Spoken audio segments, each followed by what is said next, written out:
Okay, so let's start the lecture. तो हमारा जैसा कि आप लोगों ने बोला था कि सर थोड़ा सा आप बता दीजिएगा कि क्या सिलेबस है यहाँ पर। ठीक है, आपका अंडरग्राउंड हजार्ड्स का और जो स्पेशली मैं पढ़ा रहा हूँ, इसके अलावा माइन एनवायरनमेंट का। ठीक है, तो माइन एनवायरनमेंट में आपके 3 टॉपिक्स आते हैं, surface environment, mine ventilation and underground, जिसमें कि आपका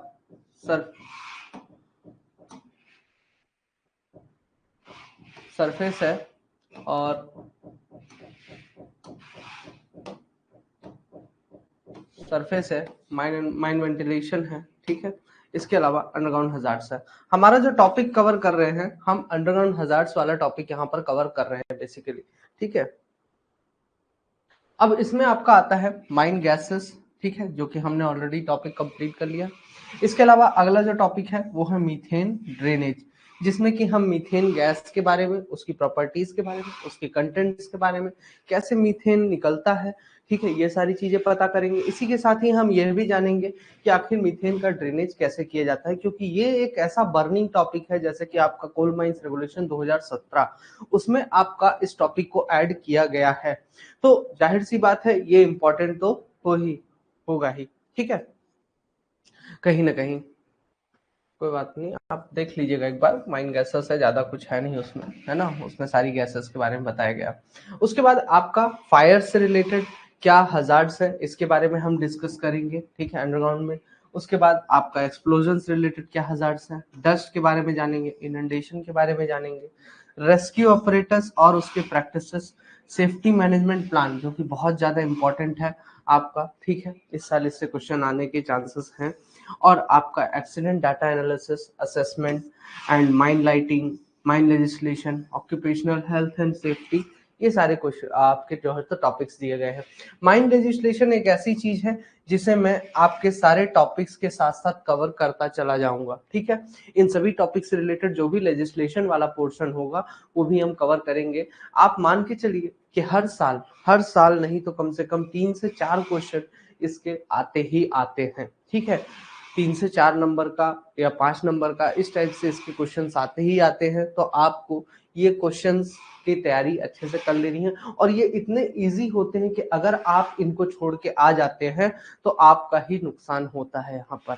ठीक है, क्योंकि इतने इजी क्वेश्चंस रहते हैं, कोई न्यूमेरिकल्स नहीं, कुछ नहीं, जस्ट आपका थ्योरी पोर्शन रहता है ज्यादातर। ठीक है, वेंटिलेशन में आपके इन सारे टॉपिक से रिलेटेड जो जो भी आपका क्या रहता है, आपका न्यूमेरिकल्स रहता है, वो तो आपका वेंटिलेशन वाले टॉपिक में कवर अप हो ही जाता है, इस टॉपिक में आपका कवर कराया जाएगा। लेकिन जहां तक थ्योरी वाली बात है, जो कि आपके डायरेक्ट क्वेश्चंस आते हैं, ठीक है, उन डायरेक्ट क्वेश्चंस को भी अगर आप छोड़ के आ जाते हैं तो फिर तो आपका बहुत लंबा लॉस होता है। ठीक है, क्योंकि आप भी जानते हैं कि पॉइंट में नंबर्स अगर आपके वहां पर भी अगर आपके नंबर्स कट जाते हैं तो आपका 5 से 6 रैंक जो है तो खिसक जाता है, आराम से खिसकता है। ठीक है, तो स्कोर करने का सबसे बेस्ट है, ठीक है, कि आप इसको टॉपिक को कवर करें तो कम से कम 3 से 4 नंबर तो आप ऐसे ही लेकर जा सकते हैं। बस ये है कि यहाँ पर हर एक चीज आपको याद रखनी पड़ेगी, रटना पड़ेगा चीजों को। ठीक है, जहां जहां जैसे जैसे आपका टेबल्स वगैरह, फॉर्मेट्स वगैरह, जैसे कि लास्ट टाइम मैंने आपको जो है तो माइन गैस चार्ट प्रोवाइड कराया था व्हाट्सएप ग्रुप पे। तो वो माइन गैस चार्ट आपका पिछले लेक्चर का पूरा एक समअप था। अगर आप उसको याद कर लिए तो मैक्सिमम चीजें आपकी वहीं पर खत्म हो जाती हैं। ठीक है, एक शॉर्ट में आपका मैंने वहां पर प्रोवाइड करा दिया था। ठीक है, यहां से किसी को अब किसी कोई दिक्कत है? आया है यार, चलो ठीक है, एक बार फिर से आज मैं भेज दूंगा, आप लोग देख लीजिएगा। ठीक है, तो आज हम जो टॉपिक कवर करने वाले हैं मेनली मीथेन गैस को कवर करने वाले हैं। चलिए, मैं आपका जो है तो माइन गैसेस का जो चार्ट है, माइन गैस जो चार्ट है, वो चार्ट मैं आपका व्हाट्सएप ग्रुप पे भी अभी क्लास के बाद सेंड कर दूंगा। इसके साथ ही मैं आपका वहां पे भी शेयर कर दूंगा, मतलब कि एप्लीकेशन पे भी मैं रख दूंगा, उसको अनलॉक कर दूंगा ताकि आप लोग डाउनलोड कर सके। ठीक है, उसको डाउनलोड करके कोई भी जाके प्रिंट आउट निकाल सकता है, जो भी जैसे ज्वाइन करेगा। बार बार भेजने का मतलब नहीं बनता है। ठीक है, क्योंकि मैसेजेस इतने आते हैं यार, गुम हो जाता है कुछ ना कुछ। तो चलिए तो शुरू करते हैं। आज के इस लेक्चर में हम मीथेन गैस के बारे में डिस्कशन करेंगे। मीथेन गैस जो कि एक बहुत ही खतरनाक गैस मानी जाती है माइंस के दुनिया में। ठीक है, क्योंकि इससे एक्सप्लोजन, ज्यादातर जो माइंस में एक्सप्लोजन होते हैं सिर्फ और सिर्फ इसी गैस के कारण होते हैं। क्योंकि ये एक ऐसी गैस है जो कि फ्लेमेबल है और डिजास्ट्रस गैस है, और इसके कारण कोल डस्ट एक्सप्लोजन भी होता है, और इसके कारण जब कोल डस्ट एक्सप्लोजन हुआ तो पूरी की पूरी माइन से एक झटके में उड़ सकती है, इतनी खतरनाक गैस होती है ये। ठीक है, तो इस गैस के बारे में पढ़ना हमारे लिए उतना ही ज्यादा इंपॉर्टेंट होता है। ठीक है, मीथेन लेयरिंग वगैरह टॉपिक से आपके बहुत सारे न्यूमेरिकल्स बनते हैं, वो आपका माइन वेंटिलेशन के लेक्चर्स में उनको कवर कराया जाएगा। बट कहीं ना कहीं जो थ्योरी वाला पोर्शन है कि आपका मीथेन गैस क्या होता है, कैसे बनता है, क्या उसकी स्पेसिफिक ग्रेविटी होती है, कहाँ पाया जाता है, ठीक है, उसको कैसे हटाना है, उससे रिलेटेड क्या रेगुलेशंस आपका बोलता है, ये सारी चीजें हमें यहाँ पर जानना बहुत ज्यादा जरूरी हो जाता है। ठीक है, तो सबसे पहले तो आप देखिए कि आपका मीथेन गैस को किस नाम से भी जाना जाता है। अगर मीथेन गैस का मिक्सचर एयर में बनता है, एयर में अगर मीथेन गैस का मिक्सचर बनता है तो उसे क्या कहते हैं, फायर डैम कहते हैं। ठीक है, उसे फायर डैम कहते हैं। ठीक है, तो एयर और मीथेन के मिक्सचर को क्या कहते हैं, फायर डैम कहते हैं। ठीक है, अब उसमें ऑक्सीजन होना कंपलसरी है फायर डैम जब होता है। ठीक है, तो आपका मेन होता है ऑक्सीजन प्लस मीथेन। जब जब मीथेन गैस आपका होती है तब जाके फायर डैम बनता है। ठीक है, बिल्कुल बिल्कुल, चलिए ठीक है, मेहनत करना पड़ेगा लेकिन हो जाएगा। चलिए अब अभी यहाँ पे ध्यान दो, उसके बाद फिर इस बात पे बात कर सकते हैं अपन, है ना, हम बातचीत का अलग से लेक्चर कर लेंगे। चलो, टेस्टलेस होता है, ऑर्डरलेस होता है, कलरलेस होता है और हवा से हल्का होता है। ठीक है, 0.5 के पास आसपास इसका जो है तो स्पेसिफिक ग्रेविटी होता है। चूंकि हवा से हल्की है इसलिए ये माइंस में हमेशा रूफ के पास पाई जाती है। ठीक है, ये पानी में सॉल्युबल नहीं है, बहुत ही हार्डली सॉल्युबल है पानी में ये। ठीक है, और इसका जो लिमिट्स ऑफ एक्सप्लोसिबिलिटी है, लिमिट्स ऑफ एक्सप्लोसिबिलिटी यहाँ पे मैंने एक मोटा माटी लिख दिया है, बट 5.4% से लेके 14.8% तक यहाँ पर इसकी लिमिट्स ऑफ एक्सप्लोसिबिलिटी होती है। भाई मैं शॉर्ट नोट्स ही प्रोवाइड करा देता हूँ, ये जो लेंथी नोट्स हैं, है ना, ये तो ठीक है, आपके शॉर्ट नोट्स भी प्रोवाइड करा देता हूँ मैं तो at the end of the day, ताकि आपको पढ़ने में आसानी रहे। ठीक है, एक बार जितना जरूरी है बस उतना पढ़े, फुर्सत हो गए। ठीक है, इसीलिए माइंड गैस चार्ट दे दिया था कि पिछले लेक्चर का पूरा इतना सारा कैसे याद करोगे, तो इसलिए शॉर्ट नोट दे दिया, वो पूरा एक चार्ट पढ़ लोगे, काम हो जाना, एक पेज का काम है। ठीक है, तो उसका टेंशन ना लो, वो सब मेरी जिम्मेदारी है। ठीक है, चलो अब क्लास पे ध्यान दें। हाँ, तो यहाँ पर आपका ये जो मैंने मोटा माटी यहाँ पे दिया है, बट आपका जो मीथेन का एक्सप्लोसिबिलिटी लिमिट होता है वो 5.4% से 14.8% तक होता है।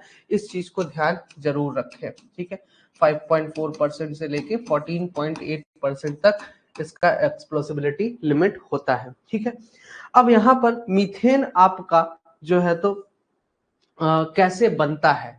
बेसिकली जब भी कोई भी ऑर्गेनिक मटेरियल जब डिकम्पोज होता है, ठीक है, जैसे कि सेल्यूलोज, जो सेल्यूलोज वाला पोर्शन होता है बेसिकली वेजिटेबल्स का, है ना, वो डिकम्पोज होता है, तो उस केस में क्या होता है, पानी अगर मौजूद है, अगर क्या मौजूद है, पानी अगर मौजूद है, तो वहां पर मीथेन गैस का फॉर्मेशन होता है। ठीक है, पानी मौजूद होना चाहिए और एयर मौजूद होना चाहिए। तो आपका यहाँ पर एक क्वेश्चन ये भी बनता है, which of the following things are required for the formation of methane. तो मीथेन के फॉर्मेशन के लिए आपको किस किस चीज की जरूरत होती है, एक तो सेल्यूलोज की जरूरत होती है, सेल्यूलोज की जरूरत होती है, दूसरा वाटर की जरूरत होती है, वाटर की जरूरत होती है, तीसरा थोड़ी सी हवा। ठीक है, इतना अगर चीज इकट्ठा हो गया तो मान के चलिए कि आपका मीथेन गैस का फॉर्मेशन बहुत ही आसानी से हो जाएगा। अब पानी मौजूद है किसी जमीन में, वहां पे पेड़ भी धसा पड़ा है, उस एरिया क्या बोलते हैं, दलदली क्षेत्र बोल रहे हैं। ठीक है, वो जो दलदली क्षेत्र होता है इंग्लिश में बोलते हैं उसको मार्श लैंड, और ऐसी जगह पर ही मीथेन गैस का फॉर्मेशन होता है, और इसीलिए मीथेन गैस को किस नाम से भी जाना जाता है, मार्श गैस के नाम से भी जाना जाता है मीथेन गैस को। ठीक है, ठीक है, इसे मार्श गैस के नाम से भी जाना जाता है। ठीक, चलिए आगे देखते हैं। अब मीथेन कहाँ कहाँ पाया जाता है, ये इंपॉर्टेंट है, और इसको जो है तो आप लिख लीजिए या कैसे भी करके कर लीजिएगा, ठीक है। अगर शॉर्ट नोट्स में तो इंक्लूड रहेगा तो प्रिंट आउट निकलवा लीजिएगा। तो मीथेन गैस आपका कहाँ कहाँ पाया जाता है, कैसे पाया जाता है? देखिए, सबसे पहला तो आपका मीथेन गैस जो स्ट्राटा है, जो आपका कोयले का स्ट्राटा है, जस्ट आप जब ये सब्जेक्ट पढ़ा करिए ना, तो हमेशा माइंस के बारे में जब पढ़ रहे हो ना, तो माइंस के बारे में इमेजिन करो जब आप ट्रेनिंग कर रहे होते हो तब के बारे में, अंडरग्राउंड कोल माइंस के बारे में। तो वहां पर जो आप पिलर्स देख रहे हो, या जो रूफ में कोयला है, या फेस में जो कोयला है आपका, इन कोयलों से क्या निकलता है, लगातार मीथेन गैस ब्लीडिंग करते हुए बाहर आता है। मतलब जैसे यहाँ पे हाथ में कट मार दूंगा तो क्या होगा, खून ऐसे बहते हुए धीरे धीरे जाएगा, ठीक है। खून बहते हुए धीरे धीरे निकलता है। तो ये जो तरीका होता है, ये जो तरीका होता है इसको बोलते हैं ब्लीडिंग, ठीक है। तो सेम इसी तरीके से मीथेन गैस भी धीरे धीरे रिश्ते हुए बाहर आता है। तो ब्लीडिंग के थ्रू आपका जो एडजेसेंट स्ट्राटा है उसमें बाहर आता है। इसे हम एक्सुडेशन भी बोलते हैं, gradual exudation of the methane gas के नाम से भी जाना जाता है इसे, ठीक है। दूसरा होता है ब्लोअर्स के फॉर्म में। कभी कभार क्या हुआ कि जैसे मान लीजिए आपका ये वर्किंग फेस है, अब यहाँ पे बाबू भैया खड़े हुए हैं, ठीक है, ब्लास्टिंग करवा रहे हैं, फंसा दे बाबू भैया को, ठीक है, ब्लास्टिंग करवा रहे हैं। अब यहाँ पर कहीं पर पीछे एक पॉकेट है बड़ा सा, या रूफ में कहीं पे पॉकेट है, ठीक है। किसका पॉकेट है, मतलब एक छोटा सा वॉइड है जिसमें कि आपका मीथेन गैस ठूस ठूस के भरा हुआ है, ठीक है, एकदम हाईली प्रेशराइज्ड मीथेन गैस इसमें पॉकेट में भरी पड़ी है। अब इस केस में क्या होगा, जैसे ही बाबू भैया ने ब्लास्टिंग किया, ब्लास्टिंग करते ही कुछ क्रैक्स डेवलप हुए। अब ये क्रैक्स डेवलप होकर जो है तो ऐसे पहुंच गए, ठीक है, ऐसे पहुंच गए। तो इन क्रैक्स के कारण क्या होगा, जो आप देख रहे हो ना कनेक्शन, अब यहां से इस पॉइंट से इस पॉइंट से इस पॉइंट से मीथेन गैस निकलना स्टार्ट होगी। अब मीथेन गैस जब भी निकलेगी तो बहुत तेजी से आवाज करती, भाई हाईली प्रेशराइज्ड गैस अगर निकल रही है कहीं से भी, ठीक है, कुकर में से भी हाईली प्रेशराइज्ड गैस निकलती है, तो वो भी सीटी मार देता है at the end of the day, जब प्रेशर बहुत ज्यादा हो जाता है। सेम वही कंडीशन यहाँ पे हो रहा है, सी करके आवाज आती रहेगी, और फाइनली आपका ये चलता जाता है। कब तक चलता है, जब तक कि ये पूरा का पूरा जितना गैस इधर भरा हुआ है ना, ये खत्म नहीं हो जाता है। इसको बोलते हैं हम पॉकेट। क्या बोलते हैं, पॉकेट। इसको पॉकेट कहा जाता है। और इसमें से हिसिंग साउंड करते हुए लगातार मीथेन गैस निकलती रहती है। अब बाबू भैया को यहाँ पे लगेगा डर कि यार मीथेन गैस निकल रही है, ब्लास्टिंग करें या ना करें। तो ऐसे केसेस में ब्लास्टिंग नहीं किया जाता है, वेट किया जाता है कि मीथेन गैस जो ब्लोअर के फॉर्म में, इसी को बोलते हैं ब्लोअर, ये जो हिसिंग साउंड करते हुए मीथेन गैस निकल रही है इसको बोला जाता है ब्लोअर।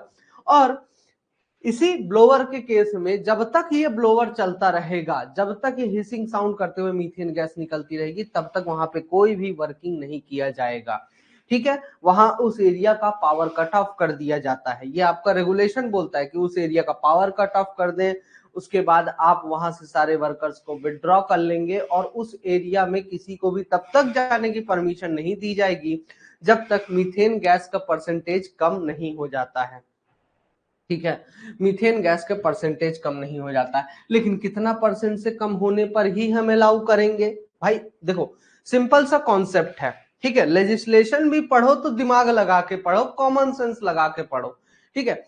अब आपका जैसे मैंने कहा कि यार यहाँ मीथेन गैस निकल रही है, या मीथेन गैस है, आप यहाँ काम नहीं कर सकते हो।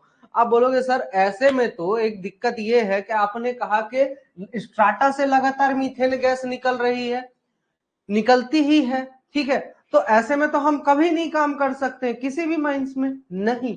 हर एक के लिए कंडीशन बोला है कि अगर डिग्री 1 माइंस है, डिग्री 1 माइंस है, तो डिग्री 1 माइंस में अगर 0.1% से अधिक हुआ, अगर 0.1 पर मीथेन डिटेक्टर ऐसे ले जाके चेक किए 0.1%, ओहो अब तो यहाँ पे काम करने लायक नहीं है, इससे अधिक नहीं होना चाहिए, ठीक है। वहीं पे डिग्री 2 माइंस में बोलता है कि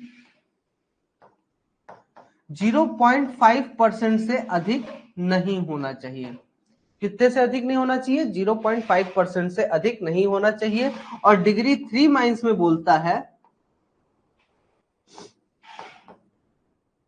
1.25% से अधिक नहीं होना चाहिए। ठीक है, तो इसमें डिग्री 3 में क्या है, अगर 0.5% भी मीथेन गैस मिलती है ना तो कोई दिक्कत नहीं है, आप काम कर सकते हो। अब आपके दिमाग में एक ये सवाल आता है कि सर क्यों काम कर सकते हैं, हम डिग्री 2 में तो नहीं कर पा रहे हैं, इसमें क्यों कर पा रहे हैं? इसमें इसलिए कर पा रहे हैं क्योंकि जो माइंस डिग्री 3 होगी ना उसमें जितने भी सेफ्टी प्रिकॉशंस हैं या वेंटिलेशंस हैं वो सब कुछ, इवन की मशीनरी तक डिग्री 3 माइंस के हिसाब से होगी। आ रही बात समझ में? वहां पर जितना भी सेफ्टी प्रिकॉशन लिया जा रहा है वो डिग्री 3 माइंस के हिसाब से है, तो एक्स्ट्रा सेफ्टी है as compare to that of degree 2। That's why हम यहां पर जो है तो उस हिसाब से काम कर सकते हैं। अगर 0.6% भी मीथेन गैस मिल जाती है डिग्री 3 माइंस में, डिग्री 2 में लेकिन नहीं कर सकते। क्यों? क्योंकि वहां पे प्रिकॉशंस कम है, सेफ्टी कम है एज कंपेयर टू डिग्री 3। और डिग्री 1 में इन दोनों के मुकाबले बहुत ही कम सेफ्टी हम लेते हैं। ठीक है, एसईसीएल की अगर बात करूं तो एसईसीएल में, पूरे एसईसीएल में एकमात्र जो डिग्री 2 माइंस है वो है बहेराबाद अंडरग्राउंड कोयलरी। ठीक है, यहां पर आपका जो है तो डिग्री 2 माइंस है, यहां पर आपको ब्लोवर भी देखने को मिल जाएंगे, समय समय पर ब्लोवर्स देखने को मिलते रहते खास तौर पे इसमें। ठीक, उसके बाद आपका होता है गैस आउटबर्स्ट। ठीक है, अब कभी कभार क्या हुआ कि बाबू भैया हमारा इतना बेहतरीन शॉट फायरर है कि भाई साहब जब वो ब्लास्टिंग करता है क्रैक्स नहीं डेवलप होते हैं, बहुत बेहतरीन कंट्रोल तरीके से ब्लास्टिंग कर रहा है, तो क्रैक्स नहीं डेवलप हुए। ठीक है, जब क्रैक्स डेवलप ही नहीं हुए तो बाबू भैया को पता कैसे चलेगा कि भाई यहां पर आपका मीथेन गैस का पॉकेट है इतना बड़ा? नहीं पता चला। बाबू भैया ने फिर ड्रिल मरवाया, फिर ड्रिल मरवाया, और जैसे ही ड्रिलिंग किया और ब्लास्टिंग किया भम से, तो क्या हुआ? उड़ा नहीं। अब ये ना बोलना बाबू भैया उड़ गया, नहीं यार, क्या हुआ? ये दीवार पतली हो गई, ये जो गैप है पॉकेट के बीच में और बाबू भैया के बीच की जो दीवार है ये बहुत ही ज्यादा पतली है, और ये इतनी ज्यादा पतली हो गई कि इसका प्रेशर, जो अंदर पॉकेट के अंदर जो प्रेशर है वो इतना ज्यादा हाई है as compare to that of outside pressure कि आपका ये पूरा दीवार फोड़ के, पूरा दीवार फोड़ के ये बाहर आ जाएगा। मीथेन गैस एकदम धड़ाम से पूरा का पूरा दीवार को धक्का मार के फेंक देगा, जो कोयला है पूरा फेंक देगा, और इसी को हम बोलते हैं सडन आउटबर्स्ट ऑफ गैस, इसी को बोलते हैं आउटबर्स्ट। हुआ आउटबर्स्ट, बाबू भैया उड़ गया, नहीं पता था बेचारे को। तो अब सवाल ये उठता है कि सर हम पता कैसे करें, हम कैसे पता करें कि मीथेन गैस मौजूद है? बाबू भैया ने आखिर ऐसी कौन सी गलती की कि उसके साथ ये एक्सीडेंट हो गया? क्या सेफ्टी प्रिकॉशन आप लेंगे? तो रेगुलेशन यहां पे फिर से आता है, इसने बोल के रखा है रेगुलेशन में, सीएमआर 2017 ने, कि आप एक काम करिए, आप हमेशा एक एडवांस बोरहोल मार के रखिए, एडवांस बोरहोल मार के रखिए। अब ये जो एडवांस बोरहोल है वो आप मारेंगे कितने मीटर का? कम से कम बोलता है 1.5 मीटर का आप एडवांस बोरहोल मारिए, कम से कम 1.5 मीटर का एडवांस बोरहोल आपको मारना ही मारना है, चाहे आप जो कर लीजिए। ठीक है, तो एडवांस बोरहोल मतलब क्या कर रहा है बाबू भैया? सबसे पहले उसने बोला कि एक काम करो यार, एक पहले होल मार के देखो। तो पहले जब दीवार की मोटाई ज्यादा थी, दीवार नहीं टूट रही थी, ठीक है, यहां पे कहीं था, ये लोकेशन थी। अब यहां से बाबू भैया ने क्या किया, एडवांस बोरहोल मार के देखा। ठीक है, और कम से कम एक एडवांस बोरहोल तो मार के ही रखना है। एडवांस बोरहोल मारा, मीथेन गैस मिल गई, बोलेगा यार रुक जाओ, अब ये गैस निकल जाए उसके बाद काम करेंगे। आई बात समझ में? तो एडवांस बोरहोल मारने का ये फायदा होता है कि अगर मीथेन गैस का पॉकेट है आगे जो मिल सकता है उसको आप अवॉइड कर दे रहे हैं। अब बात उठती है सर ये किस रेगुलेशन में ये सारी चीजें दी हुई हैं? तो ये सब कुछ आपका दिया हुआ है, रेगुलेशन नंबर भी बता देता हूं मैं लगे हाथ। तो ये जो एडवांस बोरहोल है आपका दिया हुआ है रेगुलेशन नंबर 147 में। रेगुलेशन नंबर 147 में आपका एडवांस बोरहोल की बात किया है कि आप 1.5 मीटर का कम से कम एक एडवांस बोरहोल मारेंगे। और इस समय जो ड्रिलिंग का काम चल रहा होगा, भाई एडवांस बोरहोल क्या है, ड्रिल मार रहे हो ना सीधे सीधे, जब फेस में ड्रिल मार रहे हो तो ऐसे ही थोड़ी कोई भी मरवा लेगा, बाबू भैया के बस की बात थोड़ी है, ठीक है, वो तो एक छोटा सा शॉर्ट फायरर है, ठीक है। अब एडवांस बोरहोल वही तो बता रहा हूँ यार, एक्सप्लेन कर रहा हूँ, बस कुछ नहीं है। एक एडवांस बोरहोल मतलब एक, हमने जैसे हम बात करते हैं ना, हमने ब्लास्टिंग करनी है तो हम क्या करते हैं, ढेर सारा ड्रिलिंग किया, छोटा छोटा ढेर सारा ड्रिलिंग किया और हमने ब्लास्टिंग कर दिया, तो उस केस में क्या होगा, दीवार पतली हो गई, आउटबर्स्ट हो सकता है, ठीक है, ये दिक्कत आ सकती है। तो मैं ढेर सारे छोटे छोटे बोरहोल्स ना मारकर मैं क्या करूंगा, एक लंबा सा बोरहोल मारूंगा, एक लंबा सा बोरहोल मारूंगा अपने फेस से, लंबा सा बोरहोल ड्रिल करूंगा यहां तक, ठीक है। कम से कम उसकी लंबाई कितनी होनी चाहिए, उसकी जो डेप्थ होनी चाहिए कम से कम 1.5 मीटर की उसकी डेप्थ होनी चाहिए, 1.5 मीटर्स की उसकी डेप्थ होनी चाहिए, ताकि अगर कुछ दूरी पर भी मीथेन गैस का पॉकेट मौजूद है तो मुझे एडवांस में पता चल जाए। इसलिए एडवांस बोरहोल मतलब आपको पहले से ही पता चल जाएगा कि यहाँ पे मीथेन गैस है यार भाई साहब। तो आपका ये दिया हुआ रेगुलेशन नंबर 147 में दे दिया, ठीक है। अब ये जो ड्रिलिंग का काम है ये हमारे बाबू भैया के बस की बात नहीं है। इसके लिए बोलता है कि इसके लिए जब भी यह ड्रिलिंग का काम चलेगा तो आपके पास ऐसा व्यक्ति होना चाहिए, ऐसा कॉम्पिटेंट पर्सन होना चाहिए। ध्यान रखना क्वेश्चन बनते हैं यहीं से, रेगुलेशन की जब बात कर रहा हूं ना तो इसमें रेगुलेशन में ढेर सारे क्वेश्चन ऐसी जगहों से बनते हैं। तो क्या बोल रहा है यहां पर, एक कॉम्पिटेंट पर्सन होना चाहिए जब इस प्रकार की या फिर एडवांस बोरहोल की ड्रिलिंग चल रही होती है। कौन होना चाहिए, कॉम्पिटेंट पर्सन। अब ये जो कॉम्पिटेंट पर्सन है इसकी खास बात क्या है, या तो इसके पास मैनेजर सर्टिफिकेट होगा, मैनेजर सर्टिफिकेट होगा, या तो इसके पास ओवरमैन सर्टिफिकेट होगा, ठीक है, नहीं कंप्लीट नहीं, टॉपिक से रिलेटेड बस, या तो इसके पास ओवरमैन सर्टिफिकेट होगा या इसके पास सरदार का सर्टिफिकेट होगा, ठीक है।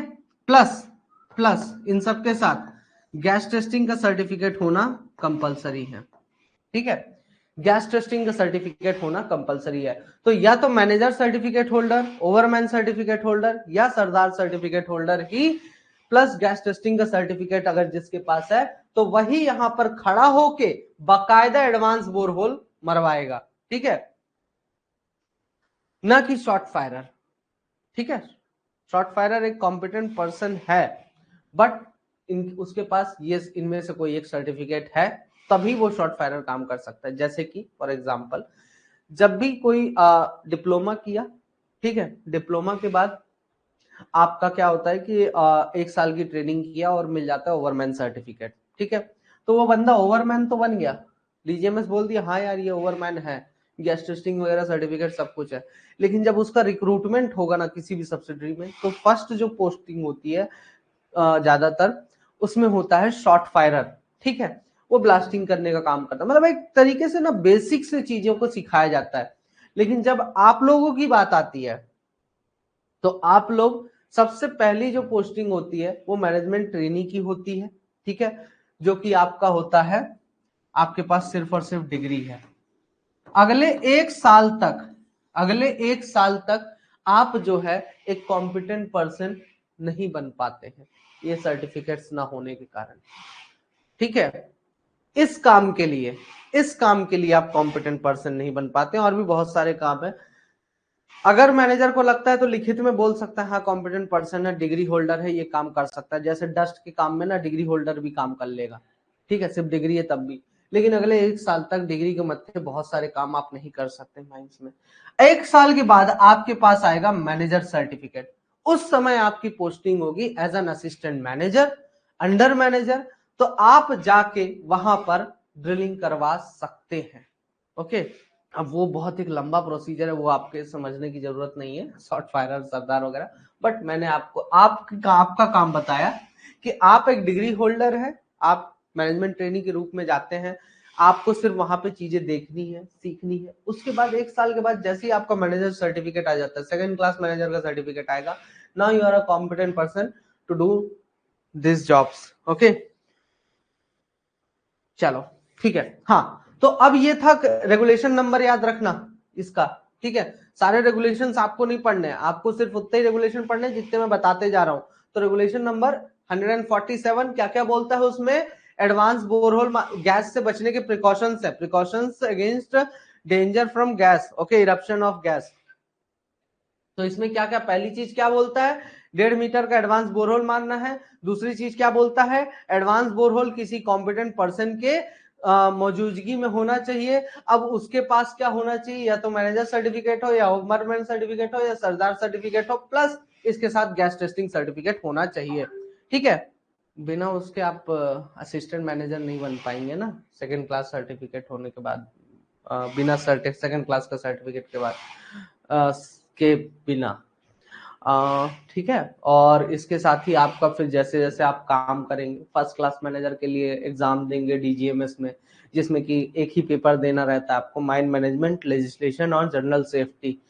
तब जाके आप कहीं बनते हैं, फर्स्ट क्लास मैनेजर का सर्टिफिकेट होगा। अब अगर इंटरनल वैकेंसी निकली कि यार फर्स्ट क्लास मैनेजर की जरूरत है, तुरंत ही आपका प्रमोशन हो जाएगा, प्रमोशन होता है।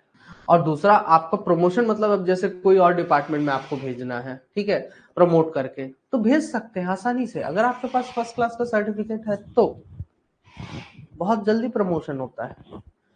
तो 1 साल जैसे ही होता है ना, तुरंत ही आप अप्लाई कर दो डीजीएमएस में, जैसे ही सेकंड क्लास आता है, फर्स्ट क्लास का एग्जाम निकालो और बढ़िया फर्स्ट क्लास मैनेजर बन जाओ। चलो ठीक है, ठीक है। तो याद रखने वाली चीज समझ में आ गई।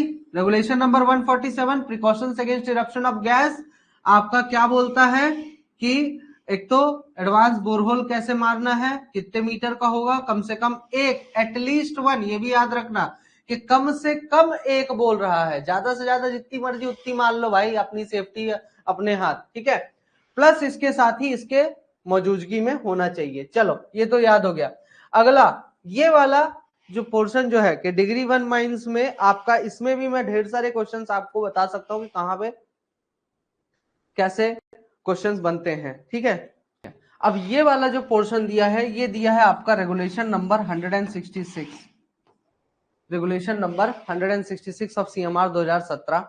इसमें बोलता है कि precautions against inflammable gas and noxious gases, ठीक है।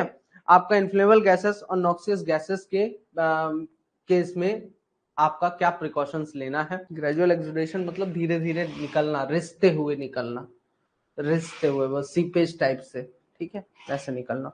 हाँ, अब इसको ध्यान से समझिए, इस रेगुलेशन में आखिर ऐसा क्या बोलता है। इसमें क्वेश्चन पूछने के तरीके ध्यान से सुनिए आप। तो पहले सबसे पहला जो क्वेश्चन पूछा जाता है इसमें, हम कब कहेंगे कि गैस मिली है। समझना ध्यान से क्वेश्चन को, कॉमन सेंस वाला है। When we will say methane gas is found in degree 2 mines, degree 2 mines में हम कब कहेंगे कि मीथेन गैस मिली है। कब कहेंगे? जब 0.5% से अधिक मीथेन गैस दिख पाई जाती है, तब हम कहेंगे कि मीथेन गैस मिली है। अगर इससे कम मीथेन गैस है तो हम नहीं कहेंगे कि मीथेन गैस मिली है। आई बात समझ में? ये लाइन समझ में आई? बहुत ही प्यारी लाइन है यार, समझने वाली, इसको ध्यान से समझो। हम कब कहेंगे कि मीथेन गैस मिली है? डिग्री 2 माइंस में। तो मैंने क्या कहा, अगर 0.5% से अधिक मीथेन गैस है तो हम कहेंगे कि हाँ भाई साहब यहाँ मीथेन गैस है। अगर उससे कम है तो हम बोलेंगे कि नहीं है। उससे कम मतलब 0.1% है, 0.2% है, 0.3, 0.4, तब तक तो बिल्कुल भी नहीं कहेंगे, जब तक कि 0.5% या उससे अधिक नहीं पाई जाती। ठीक है, ये एक एग्जाम्पल था। अगर डिग्री 1 माइंस का भी एग्जाम्पल लें तो डिग्री 1 माइंस में कब कहेंगे मीथेन गैस मिली है। डिग्री माइंस समझाता हूं मैं, डिग्री ऑफ माइंस क्या होता है, ठीक है। तो हम डिग्री वन माइनस में कब कहेंगे कि हमारा मीथेन गैस मिली है? जब 0.1% या उससे अधिक मीथेन गैस पाई जाती है तब हम कहेंगे कि मीथेन गैस मिली है। इन दोनों केसेस में बोलता है मीथेन डिटेक्टर से यह चीज आपको पता करनी है। क्या करना है? मीथेन डिटेक्टर से यह चीज आपको पता करनी है।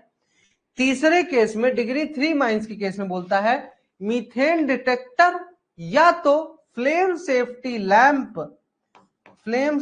लैंप की मदद से अगर आपको 1.25% या उससे अधिक गैस मिलती है तब आप कहेंगे कि हाँ मीथेन गैस मिली है।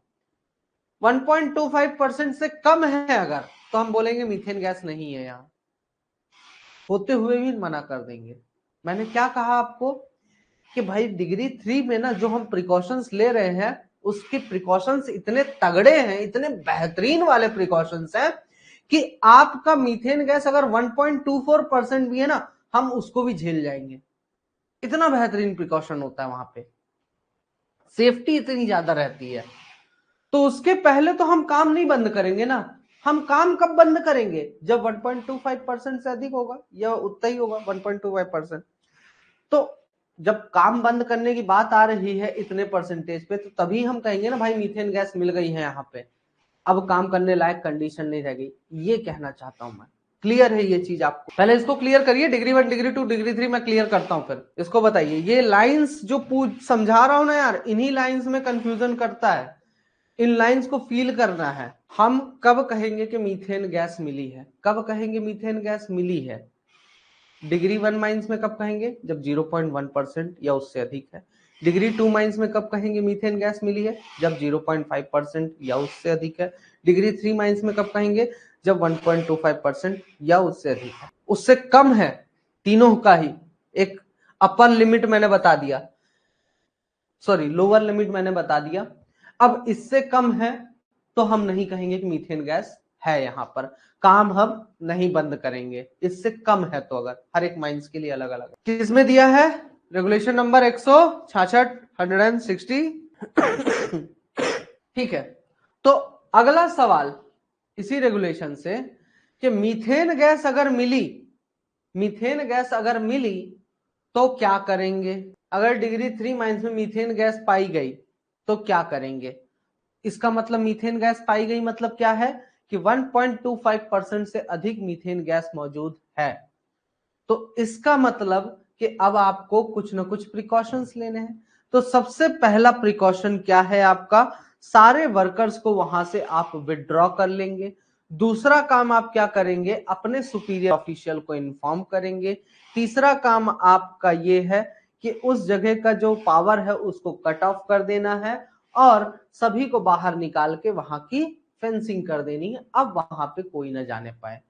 फेंसिंग बहुत ही तगड़ी चीज है। तो ये था रेगुलेशन नंबर 166। अब आते हैं degree of गैसीनेस। Degree of गैसीनेस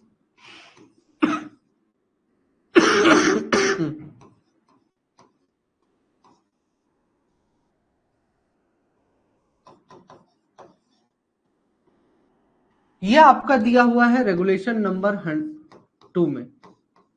regulation number 2 में दिया हुआ है जिसमें कि आपका बोलता है रेगुलेशन नंबर 2, इसमें आपका तीनों डिग्री ऑफ गैसीनेस के बारे में बोल के रखा हुआ है कि भाई डिग्री ऑफ गैसीनेस क्या होता है। तो सबसे पहले गैसी सीम ऑफ फर्स्ट डिग्री, आपका मतलब ये कर क्या रहा है यहाँ पर बेसिकली इस रेगुलेशन को पढ़ते समय या डिग्री ऑफ गैसीनेस को पढ़ते समय आपको एक चीज ध्यान में रखनी है कि भारत सरकार क्या करती है। भारत सरकार क्या करती है आपका हर एक कोल सीम का कोर निकालती है। एक्सप्लोरेशन किया, कोर निकाला, अब उस कोर को ले जाके बकायदा टेस्टिंग किया जाता है कि भाई इसमें कितना मीथेन गैस है। समझे बात को? ये समझ में आ रहा है? कोर निकाला, ड्रिलिंग किया, कोर निकाला, अब उस कोर का मैं टेस्टिंग करूंगा लेबोरेटरी में। ठीक है, इसमें से मीथेन गैस कितनी निकलती है, मीथेन कंटेंट कितना है इसका। अब ये मीथेन कंटेंट के बेसिस पर भारत सरकार ने क्या किया, उसने बोला गवर्नमेंट ऑफ इंडिया ने कि एक काम करते हैं, हर एक सीम को, हर एक कोल सीम को मुझे मीथेन गैस का कंटेंट तो पता चल ही जाता है। ठीक है, तो हर एक कोल सीम का मैं क्या कर लूंगा, इसका डिग्री ऑफ गैसीनेस के बेसिस पे कैटेगराइजेशन कर दूंगा कि ये इतने डिग्री की माइंस है तो इसमें इतनी प्रिकॉशंस लेनी है, ये इतने डिग्री की माइंस है यहाँ पे ज्यादा मीथेन गैस निकलेगा तो इसका यहाँ पे इस तरीके से प्रिकॉशंस फिर लिया जाएगा। तो ये कैटेगराइजेशन है एक तरीके का, degree 1 degree 1 degree 2 and degree 3।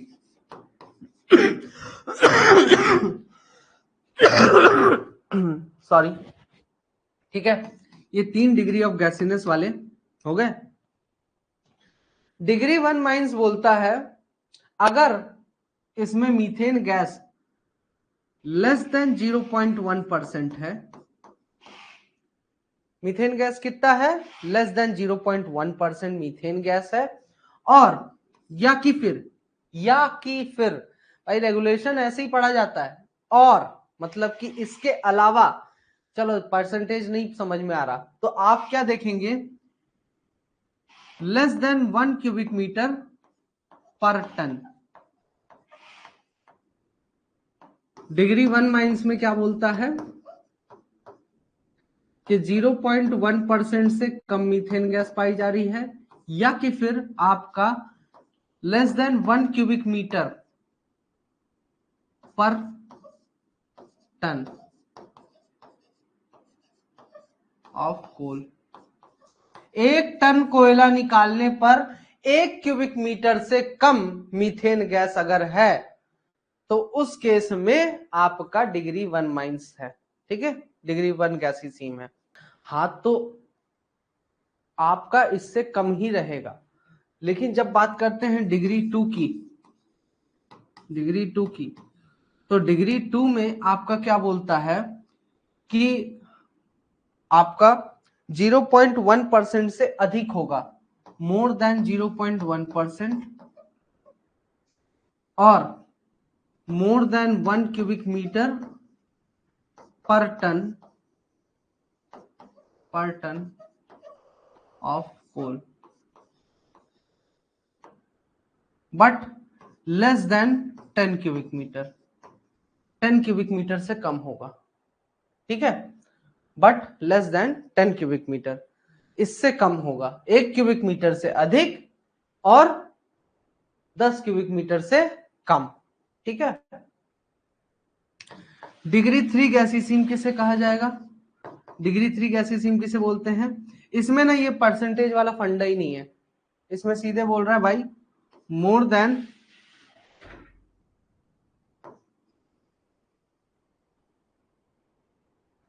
10 cubic metre per ton of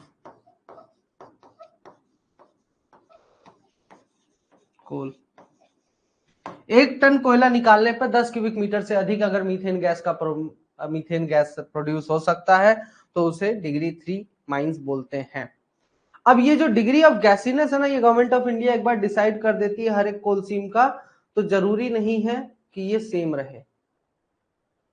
कभी कभार क्या होता है ना भाई, उसने तो एक जगह पे बोरहोल किया, पूरी सीम के बारे में जानकारी निकाल लिया, 2-4 जगह और कर लेगा बट ज्यादा मेहनत नहीं करेगा ना। तो कभी कभार क्या होता है, माइंस चल रही है, माइंस चालू हो गई है, डिग्री 2 की माइंस है, बकायदा उसमें सेफ्टी लिया जा रहा है डिग्री 2 के हिसाब से। एकाएक क्या हुआ कि ऐसी सीम आ गई कि मीथेन गैस बहुत ज्यादा बढ़ गया, तो पहले तो वेट किया जाता है कि यार हो सकता है थोड़ा बहुत हो, लेकिन अगर लगातार यही मिलता है, ठीक है, तो उसके बाद क्या किया जाता है, उसको डिग्री 3 में चेंज किया जाता है। अगर ज्यादा मीथेन गैस मिलने लगी तो डिग्री 3 में कन्वर्ट किया जाता है। तो ये कोई फिक्स नहीं है, हो सकता है आगे चल के बदल जाए, कोई भी माइंस का, किसी भी माइंस का डिग्री ऑफ गैसीनेस फिक्स नहीं रहता है, वो आगे चल के बदल सकता है। वही एंड और का मतलब तो समझना है दोस्त। ठीक है, चलिए आगे देखते हैं। अब इसमें एक चीज ध्यान रखना, एक क्वेश्चन और बनता है, सिलिका परसेंटेज ऑफ, अभी ध्यान आगे तो बता दूं, बाद में पता नहीं याद रहेगा, परसेंटेज ऑफ फ्री सिलिका, ये अलग से लिख लो यार, कंटेंट। किसी भी कोल सीम में, ध्यान से सुन लो इस बात को, किसी भी कोल सीम में जो फ्री सिलिका का कंटेंट है, percentage of free silica content, किसी भी कोल सीम का सिर्फ और सिर्फ एक बार पता किया जाता है। ये याद रखना, बाकायदा दिमाग में बैठा लो। किसी भी कोल सीम का फ्री सिलिका का जो परसेंटेज है वो सिर्फ और सिर्फ एक ही बार पता किया जाता है, बार बार नहीं। एक बार पता कर लिए फुर्सत, बार बार नहीं पता करते। रेगुलर बेसिस पे हम जो टेस्टिंग करते रहते हैं, मीथेन गैस इतनी निकली, ये गैस इतनी निकली, फलाना गैस इतनी निकली, ये चीज आ रहा है, उसका इसका ना एक ही बार होता है। एक बार लैब में गए, पता किए, खत्म खेल, दोबारा अब नहीं करना है। बहुत ज्यादा जरूरी हुआ तो कर लेंगे, बट जल्दी से नहीं होता है, ठीक है। इस बात को जरूर ध्यान रखना। पूरे कोल सीम का सिर्फ और सिर्फ लाइफ में एक ही बार पता किया जाता है, जरूरी होने पर। अब जरूरी हो ही जाएगा तो बात अलग है, बट तब तक तो नहीं किया जाता, ठीक है। चलो, तो ये चीजें समझ में आई, ठीक है। अच्छा, मीथेन गैस और किस चीज के कारण प्रोड्यूस होता है?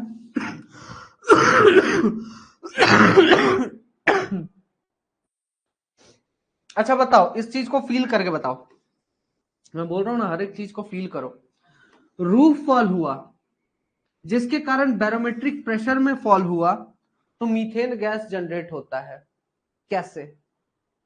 रूफ फॉल हुआ, बैरोमेट्रिक प्रेशर फॉल हुआ उस पर्टिकुलर एरिया का। लेंदी प्रोसेस है यार, तो इसलिए एक ही बार पता करते हैं, है ना। जरूरत भी नहीं पड़ती है बार बार पता करने का, इसका कॉस्टली भी पड़ता है इसका थोड़ा टेस्टिंग वगैरह, है ना। चलो, तो रूफ फॉल हुआ, सिंपल सा कॉन्सेप्ट अब याद रखना। रूफ फॉल हुआ, उसके कारण मीथेन गैस कैसे फॉर्मेशन हो रहा है, कैसे आ रही मीथेन गैस? रूफ फॉल के कारण। देखिए, जनरली क्या होता है, जस्ट सपोज दैट मैं एक छोटा सा वर्किंग दिखाता हूँ। एक छोटी सी गैलरी है, बाबू भैया यहाँ खड़े हुए हैं, आ गए ठीक होके, ठीक है। अब यहाँ पे क्या हुआ, एक इतना बड़ा पत्थर था, वो तड़तड़ा के गिर पड़ा, रूफ फॉल हुआ। अब आसपास मीथेन गैस रही होगी, मीथेन गैस कहीं यहाँ मौजूद, कहीं यहाँ मौजूद, कहीं यहाँ मौजूद, कहीं यहाँ मौजूद, कहीं यहाँ, यहाँ, यहाँ, यहाँ, चारों तरफ मीथेन गैस है। जब ये नीचे गिरेगा तो ये क्या करेगा, इसके नीचे की जो हवा है ये भागेगी इधर उधर, इसके नीचे की एयर, पत्थर के नीचे की जो हवा है वो भागेगी, और जैसे ही भागेगी तो क्या क्रिएट करेगा, ये अपने ऊपर एक वैक्यूम क्रिएट करता है, ठीक है। पत्थर गिरा, पूरी हवा भाग गई, ऊपर हिस्से में क्या हुआ, वैक्यूम क्रिएट हुआ। भाई ऊपर कोई हवा है अब नहीं, अब वो वैक्यूम क्रिएट होने के कारण ये हाई प्रेशर हो गया जोन, ये हाईली प्रेशर जोन वाला जोन हो गया। ये क्या करेंगे, ये पूरी की पूरी मीथेन गैस भाग के इधर आती है, पूरी मीथेन गैस निकल आएगी स्ट्राटा में से उस समय। और अगर गोफ एरिया है कहीं पर तो मीथेन गैस ऑलरेडी मौजूद है और स्ट्राटा से भी खींच ले रहा है, पूरा का पूरा आपके माइंस के वर्किंग्स में फैला देता है, ठीक है। तो इन बातों का ध्यान रखें। चलिए आगे बढ़ते हैं। हाँ, अब मीथेन गैस कितना निकलेगा, rate of emission, methane gas कितना तेजी से रिलीज होगा आपके स्ट्राटा से या कितना धीमे रिलीज होगा, ये किस चीज पे डिपेंड करता है? सबसे पहला तो कोयला कैसा है, दूसरा आपका माइनिंग मेथड कौन सा है, तीसरा आपका लॉन्ग वॉल फेस अगर है तो कितना तेजी से आगे बढ़ रहे हो। जितना ज्यादा तेजी से आगे बढ़ोगे मीथेन गैस उतना ज्यादा जनरेट होगा। और the last thing is the ventilation arrangement, ventilation अच्छा तो मीथेन गैस कम, वेंटिलेशन गंदा तो मीथेन गैस ज्यादा, ठीक है। तो ये सिंपल सी बातें हैं जिनको ध्यान में रखना है। आगे बढ़ते हैं, अब देखते हैं मीथेन के बारे में और भी चीजें, ठीक है, कि आखिर ऐसे कौन से कारण है कि मीथेन गैस को इतना भाई भाव दिया जा रहा है। मैं जो मीथेन गैस का 37-50 मिनट से चिल्ला रहा हूं, क्यों कह रहा हूं मैं मीथेन गैस के बारे में इतना फोकस क्यों कर रहा हूं? सबसे पहली चीज तो ये एक नेचुरली ऑकरिंग गैस है जो कि ज्यादातर अंडरग्राउंड माइंस के ओपनिंग्स में पाया जाता है, ठीक है। जितनी भी अंडरग्राउंड ओपनिंग्स है, माइंस हैं, उनमें सबसे ज्यादा ये नेचुरली अकरिंग गैस है जो कि पाया जाता है। दूसरा कारण यह है कि माइंस में ज्यादातर एक्सप्लोजन्स का कारण भी यही था। हिस्ट्री उठा के देख लो माइंस की, पूरी दुनिया की सबसे ज्यादा एक्सप्लोजन्स के कारण यही बना है। तीसरा कारण यह है मीथेन गैस को एक्स्ट्रा भाव देने के लिए कि आज की जैसी टेक्नोलॉजी हमारी डेवलप हो रही है, उसकी मदद से मैं कहीं ना कहीं मीथेन गैस का ड्रेनेज कर सकता हूं और उस मीथेन गैस को मैं एलपीजी सिलेंडर में, नेचुरल गैस में, सीएनजी में सब जगह यूज कर सकता हूं। सोर्स ऑफ एनर्जी बनता जा रहा है methane gas. Coal bed methane आपने पढ़ा होगा, अंडरग्राउंड कोल गैसिफिकेशन आपने शायद तक पढ़ा होगा। ये सारी चीजें जो है तो मीथेन गैस से पॉसिबल हो पा रही हैं। अगर मीथेन गैस है, हमने इनके लिए टेक्नोलॉजी डेवलप कर ली, अंडरग्राउंड कोल गैसिफिकेशन या फिर चाहे बात करें कोल बेड मीथेन की, ठीक है। तो दोनों ही टेक्नोलॉजी में हम क्या कर रहे हैं, मीथेन गैस को निकालते हैं, उसको कहीं ना कहीं यूज करते हैं। या मीथेन ड्रेनेज भी एक तरीका है, ठीक है। तो 3 टेक्नोलॉजी है, कौन कौन सी? मीथेन ड्रेनेज के जो मीथेन ड्रेनेज का जो टेक्नोलॉजी है उसमें 3 तरीके आते हैं। एक तो सबसे पहला आता है मीथेन ड्रेनेज। मीथेन, लिख लीजिए इस चीज को, मीथेन ड्रेनेज, ठीक है, मीथेन ड्रेनेज। दूसरा तरीका है coal bed methane, CBM. And तीसरा तरीका है underground coal gasification, UCG, underground coal gasification. हमें जो टॉपिक कवर करना है वो करना है मीथेन ड्रेनेज वाला। ये 2 चीजें हमें नहीं मतलब है, ठीक है, इनके बारे में नहीं बात करेंगे हम सिर्फ बात करेंगे मीथेन ड्रेनेज के बारे में, ठीक है। तीनों में बहुत ज्यादा डिफरेंस है, अलग अलग तरीकों से किया जाता है। तो ये 3 ऐसे कारण है जिनके कारण मीथेन गैस को इतना भाव दिया जाता है। अब मीथेन का फॉर्मेशन कैसे हो रहा है? बेसिकली ये बनता है प्लांट्स की क्वालिफिकेशन प्रोसेस से। जो प्लांट वाले मटेरियल्स होते हैं वो, उनमें अगर उनका डिके होता है, मेटामॉर्फिक ट्रांसफॉर्मेशन जब होता है उनका, मतलब कि धीरे धीरे वो हार्ड होने लगते हैं जब भी आपका प्लांट्स वगैरह, ठीक है, बायोकेमिकल डिके भी हो रहा है साथ में, तो उस केस में आपका मीथेन गैस का फॉर्मेशन होता है। अब ये सारी चीजें मैंने आपको बता दिया है ऑलरेडी कि मीथेन गैस का फॉर्मेशन और कैसे होता है, वाटर, एयर एंड आपका क्या होना चाहिए, सेल्यूलोज अगर है, डीके ऑफ सेल्यूलोज अगर हो रहा है तो उस केस में आपका मीथेन गैस का फॉर्मेशन होगा, ठीक है। दूसरा, आपका मीथेन गैस का फॉर्मेशन सिर्फ और सिर्फ कोयले में नहीं होता है। अगर पेट्रोलियम की बात करें तो जब पेट्रोलियम का फॉर्मेशन हो रहा होता है तब भी मीथेन गैस का फॉर्मेशन आपको देखने को मिल सकता है, ठीक है। अब मीथेन गैस चूंकि कोल सीम का एक पार्ट बना रहता है हमेशा से ही, ठीक है, और जैसे जैसे आप कोल सीम का एक्सट्रैक्शन करेंगे वैसे वैसे आपका मीथेन गैस मिलता चला जाएगा। और जितना ज्यादा गहराई में आप जाएंगे, जितना ज्यादा डेप्थ में कोल सीम होगा, मीथेन गैस भी उतना ही ज्यादा पाया जाएगा, उतना ही ज्यादा मीथेन गैस आपको देखने को मिलता है, ठीक है। मीथेन गैस ज्यादातर कहां पे होता है, कोई भी अगर फ्रैक्चर है आपका स्ट्राटा में, वाइड है या पोर्स है। इवन कि मीथेन गैस कोयले में 2 तरीके से पाया जाता है। एक तो आपका एड्सॉर्ब्ड फॉर्म में, एक तो आपका मीथेन गैस कोयले में 2 तरीके से पाया जाता है। नंबर 1 एड्सॉर्ब्ड फॉर्म में, एड्सॉर्ब, ठीक है, आपका कोयले के सरफेस पे। दूसरा, एड्सॉर्ब मतलब ये भी बोल सकते हैं on surface of coal, on surface of coal. दूसरा आपका पाया जाता है इनसाइड द पोर्स,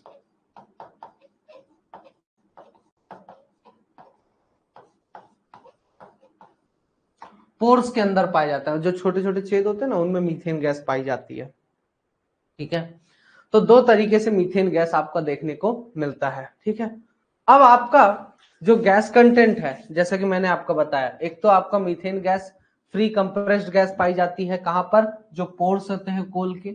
दूसरा एड्सॉर्ब फॉर्म में होता है, जो इंटरनल सरफेसेस होते हैं कोयले के, उसमें भी गैस आपका एड्सॉर्ब फॉर्म में पाया जाता है, ठीक है। अब ये जो फ्री गैस है कोयले का, जो पोर्स पे पाया जा रहा है, वो किस चीज पे डिपेंड करता है कि आपके कोयले की पोरोसिटी कितनी है। जितनी ज्यादा कोल किस्म की पोरोसिटी, उतना ज्यादा मीथेन गैस उसमें पाया जाएगा।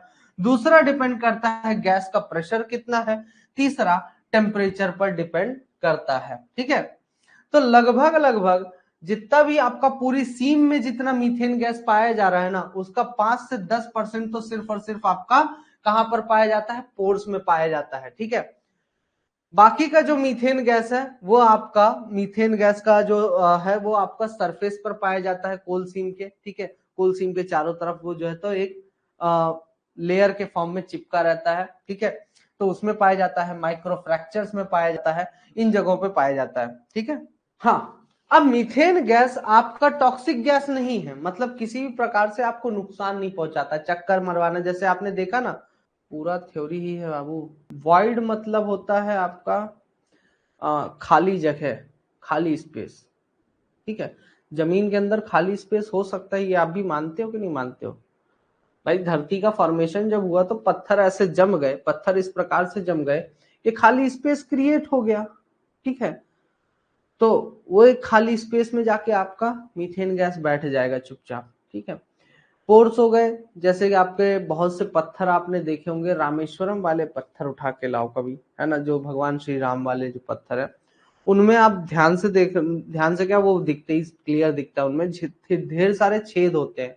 ठीक है, अब उसी छेद को हम बोलते हैं पोर्स, सिंपल सी भाषा में समझा रहा हूँ, उन्हीं छेदों को हम बोलते हैं पोर्स, जो कि आपके पत्थर में पाए जाते हैं। ठीक है, वॉइड क्या हो गया, एक बहुत ही खाली स्पेस जो कि आपका पत्थर जमीन में पाया जा रहा है, और पोर्स क्या होगा, एक पत्थर के अंदर जो छेद होते हैं उनको बोलते हैं पोर्स।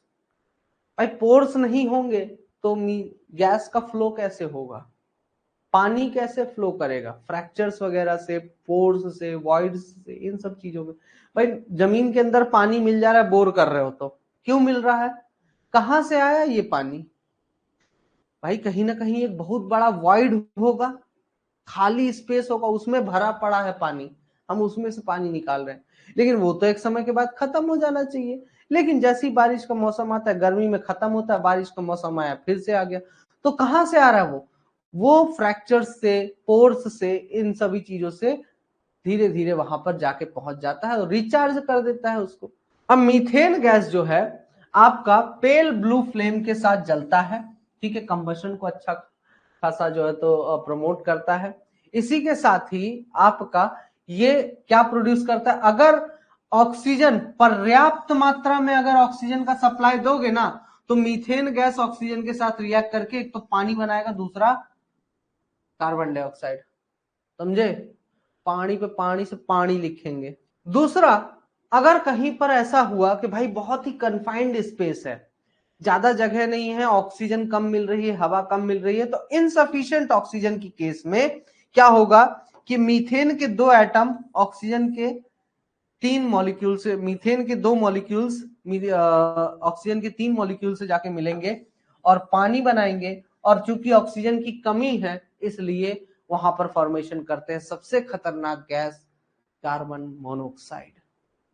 कार्बन मोनोऑक्साइड का फॉर्मेशन होगा, और ये मोनो जो है बहुत ही खतरनाक है। तो आपका मीथेन एक एक्सप्लोसिव मिक्सचर बनाता है, जैसे कि मैंने कहा बहुत ही खतरनाक गैस है, एक्सप्लोजन कर सकता है पूरी की पूरी माइंस का, और एक्सप्लोसिव मिक्सचर कहां से कहां तक बनाता है, 5.4% से लेके 14.8% तक अगर आपका हवा में मीथेन गैस मौजूद है तो यह आपका क्या करेगा, बम फूट जाएगा। ठीक है, तो पॉइजनस गैस तो नहीं है, लेकिन सफोकेट कर सकता है, ऑक्सीजन की कमी पैदा कर सकता है अगर लार्ज क्वांटिटी में मौजूद है। ठीक है, अब क्योंकि एक फ्लेमेबल गैस है तो इसकी कुछ लिमिट्स हैं कि कहां से कहां तक ये फ्लेमेबल हो सकता है। तो ये देखिए, फ्लेमेबल तो हो सकता है 5.4% से 14.8% तक, लेकिन ये जो बाउंड्री है ना, ये खिसक भी सकती। अब देखिए, मीथेन में दो लिमिट्स होती हैं, एक होता है लोअर फ्लेमेबल लिमिट होता है LFL। ठीक है, जो lowest percentage of methane gas, तो LFL क्या है इसका, 5.4%। ठीक है, LFL क्या हो गया, मीथेन गैस का वह लोअर परसेंटेज जिसमें वह एक इनफ्लेमेबल मिक्सचर बना सकता है। मीथेन गैस का वह लोवेस्ट परसेंटेज जिसमें कि वो क्या कर सकता है, इनफ्लेमेबल मिक्सचर बना सकता है, ठीक है। और अपर फ्लेमेबल लिमिट क्या होता है, यूएफएल, मीथेन गैस का वह हाईएस्ट परसेंटेज जिसमें कि वो क्या बना सकता है, फ्लेमेबल बना सकता है, उससे ऊपर नहीं बना पाएगा, ठीक है, फ्लेमेबल मिक्सचर नहीं बना पाएगा। तो जब यही सारे सवाल उठे तो कौन आया इस केस में, इसमें घुसे कॉवर्ड भाई साहब। नाम भी कॉवर्ड, नाम के मतलब पे ना जाना बाबू, नाम के मतलब पे मत जाना यहाँ पे, ठीक है। कॉवर्ड, ही वाजंट कॉवर्ड, बस उसने कुछ अच्छा सा डायग्राम वायग्राम बना दिया। अब यहाँ पे देखिए, ये लिमिट्स ऑफ एक्सप्लोसिबिलिटी दिया, ठीक है। ऊपर जाएंगे ऑक्सीजन बढ़ेगा, राइट हैंड साइड में जाएंगे तो आपका मीथेन गैस बढ़ेगा, ठीक है। तो मीथेन गैस का ये जो पॉइंट है, ये पूरा सीधा सीधा ये कितना है, ये है 5.4%, ठीक है। कहां तक, यहां तक 14.8% तक, ठीक है। और अगर बात करूं ऑक्सीजन की, तो ऑक्सीजन यहां पर आपका 8%, अप्रोक्सीमेटली 8% से लेके कहां तक है, जो मैक्सिमम हो सकता है 21%, 20.99%, 93 जो भी है ना। अब इसमें क्या है, कॉवर्ड डायग्राम में आपका बोला कि अगर ऑक्सीजन की मात्रा आपका कितने से कितने के बीच में झूल रहा है, 8 से लेके जो मैक्सिमम हो सकता है इसका उतने के बीच में अगर ऑक्सीजन है, ठीक है, और मीथेन गैस इतने से इतने के बीच में है, तो ये आपका एक एक्सप्लोसिव मिक्सचर बनाता है। मैंने तो बस इतना बोला, एक्सप्लोसिव मिक्सचर बनाता है। लेकिन ये ऐसा टेढ़ा क्यों बना रहा है, टेढ़ा क्यों बन रहा है, टेढ़ा इसलिए बन रहा है कि देखिए मीथेन गैस का अगर परसेंटेज बढ़ेगा, कॉमन सेंस लगाना, बहुत ही कॉमन सेंस वाला है कॉवर्ड डायग्राम। मीथेन गैस का अगर परसेंटेज बढ़ेगा, ठीक है, सीधा सीधा बढ़ता जा रहा है, तो उस केस में क्या होगा, ऑक्सीजन का परसेंटेज घटेगा, घटेगा कि नहीं घटेगा, ठीक है। तो ऑक्सीजन भाई, बाकी की गैसेस भी तो हैं, सिर्फ और सिर्फ मीथेन गैस और ऑक्सीजन बस थोड़ी है, नाइट्रोजन भी है वहां पे, कार्बन डाइऑक्साइड भी होगा कहीं ना कहीं तो, ठीक है। तो ऐसी जगह पे कार्बन डाइऑक्साइड को अगर मैं इग्नोर भी कर दूं तो नाइट्रोजन तो मौजूद होगा ही होगा। और अगर ऐसा है तो जाहिर सी बात है क्या है, ऑक्सीजन का परसेंटेज घटेगा, ठीक है। मीथेन का परसेंटेज अगर बढ़ा तो ऑक्सीजन का परसेंटेज घटेगा। तो इस केस में आपका ये डायग्राम इसलिए इस प्रकार से टेढ़ा होता चला जाता है कि अगर मीथेन का परसेंटेज बढ़ा, अब ध्यान से सुनना, ये जो रीजन दिया हुआ है ना इतना, इसमें बोलता है, ऐसा कटआउट क्यों बनाया कि अगर मीथेन का परसेंटेज बढ़ ज्यादा हो गया है तो उस केस में आपका एक्सप्लोसिव मिक्सचर बन सकता है। कब बन सकता है, कि आप जो है तो वहां पर वेंटिलेशन प्रोवाइड कराएं, हवा देंगे। जैसे ही हवा देंगे तो क्या होगा, मीथेन का परसेंटेज धीरे धीरे घटने लगेगा, बैक साइड में आता है, ठीक है। और बढ़ क्या रहा है, ऑक्सीजन का परसेंटेज बढ़ रहा है। और जैसे ही ऑक्सीजन का परसेंटेज बढ़ा, ये फिर से इस रेंज में आ गया, फूटेगा तो भाई साहब इसी रेंज में। बस करना क्या है, मीथेन गैस का परसेंटेज बढ़ा तो हवा दे के उसमें एक्स्ट्रा ऑक्सीजन प्रोवाइड करा के उसको इस रेंज में वापस से ला दो। इसकी बात करूं अगर मैं, ये रीजन ऐसा है कि जहां पर आपका एक्सप्लोसिव मिक्सचर बन ही नहीं सकता है, ऑक्सीजन भी कम है, मीथेन गैस भी कम है, मीथेन गैस भी कम है, तो आप यहां पर अब क्या ही प्रोवाइड कराओगे। ऑक्सीजन अगर गलती से एक्स्ट्रा प्रोवाइड करा दिए तो मीथेन गैस घट जाएगा, मीथेन गैस अगर एक्स्ट्रा प्रोवाइड करा दिए तो ऑक्सीजन घट जाएगा। तो इसलिए ये रीजन में आपका किसी भी प्रकार का एक्सप्लोसिव मिक्सचर नहीं बनता है। लेकिन इस रीजन की अगर मैं बात करूं, इस रीजन की, ये वाला जो रीजन है, यहां पे एक्सप्लोसिव मिक्सचर बन सकता है। क्यों, क्योंकि ऑक्सीजन का परसेंटेज ज्यादा है, मीथेन कम है। भाई मीथेन सिर्फ इतना सा ही है, लेस देन 5.4% है ना। मीथेन कितना है, लेस देन 5.4% है। अगर मैं एक्स्ट्रा मीथेन गैस प्रोवाइड करा दूं तो ऑक्सीजन का परसेंटेज अगर थोड़ा सा घट भी जाता है और मीथेन गैस को जस्ट 5.4% क्रॉस करा दिया, फिर से इस रीजन में पहुंच गया, फिर से इस रीजन में पहुंच गया, तो हुआ क्या, हर बार कॉवर्ट डायग्राम में बस इतना ही समझाने की कोशिश किया है कि आपका तीन केस बनते हैं यहाँ पे, केस नंबर 1, केस नंबर 2 और केस नंबर 3, जहां पे एक्सप्लोसिव मिक्सचर बन सकता है। ये फोर्थ केस ना एम ही है, किसी एक भी चीज का परसेंटेज अधिक हुआ काम नहीं बनने वाला, ठीक है, एक्सप्लोजन नहीं होने वाला। अब ये दोनों केसेस ऐसे हैं कि इस केस में अपन क्या करेंगे, एक्सप्लोसिव बनाना है तो इंक्रीज मीथेन, और इस केस में अगर एक्सप्लोसिव बनाना है तो इस रेंज में लाना है तो इंक्रीज O2, ठीक है, तभी इस रेंज में आके ये फटेगा। अब आप बोलोगे सर तो मीथेन गैस सर अगर 2% से कम है तो वो एक्सप्लोसिव मिक्सचर बनने ही नहीं वाला, तो रेगुलेशन में इतना डर किस बात का है? रेगुलेशन आखिर क्यों डर रहा है? क्या बोला रेगुलेशन में? 0.1% है, कुछ है क्या ये? कुछ नहीं। 5.4% के आगे कुछ है क्या ये चीज? कुछ नहीं भाई साहब।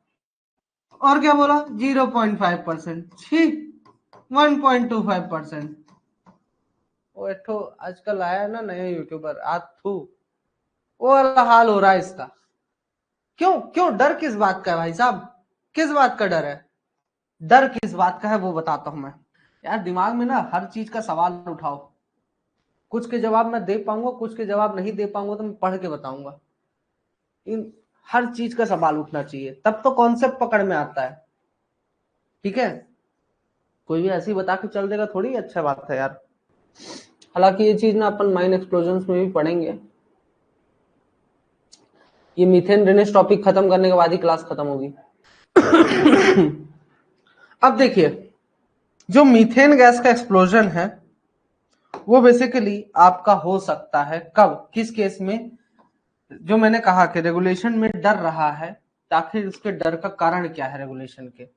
रेगुलेशन के डर का कारण क्या है कि मीथेन गैस कम होने पर भी उसने बोला कि भाई आप सेफ्टी प्रिकॉशंस लो। तो आपका सबसे पहला बोलता है कि लेस देन 5.4% मीथेन होने पर भी, लेस देन 5.4% मीथेन होने पर भी एक्सप्लोजन हो सकता है अगर if temperature is very high,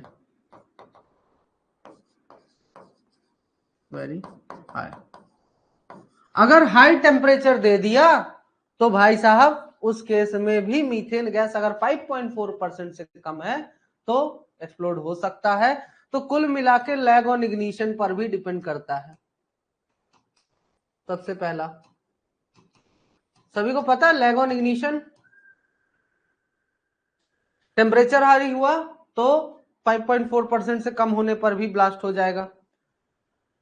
अगर मान लीजिए कहीं पे 2% मीथेन मौजूद है, ठीक है, मीथेन 2% मौजूद है, और कैसी जगह पे मौजूद है?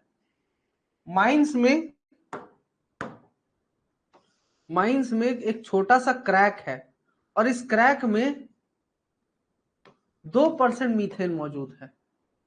छोटे से क्रैक में कितना मीथेन एयर मिक्सचर मौजूद है? 2% मौजूद है, ठीक है।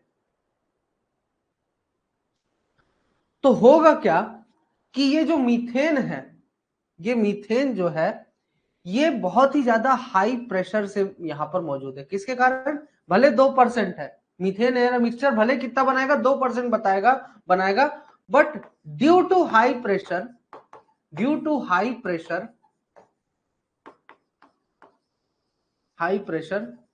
ये यहां पर, समझ रहे हो? अब एक छोटे सी जगह में, इतनी सी जगह में अगर मैं मीथेन गैस ठूस के भर दूं एकदम हाई प्रेशर के साथ, मैं बोलूंगा यार इत्तू सा ही तो मीथेन है। कित्तू सा मीथेन? इत्तू सा मीथेन है। लेकिन ये जो इत्तू सा मीथेन है ना, ये भले हम बोलेंगे 2% है, कहाँ के हिसाब से कि बाहर आएगा तो 2% ही तो है, कौन सा बहुत ज्यादा है, लेकिन जब अंदर रहेगा तो ये उस पर्टिकुलर डब्बे में पूरी जगह घेर रहा है। एयर बिल्कुल भी नहीं है, ना के बराबर है एयर। तो वो कितना परसेंटेज बनाएगा? लगभग 14.8% से लेके 74% तक मीथेन वहां पर मौजूद हो सकता है। लिमिट बढ़ सकती है इसकी।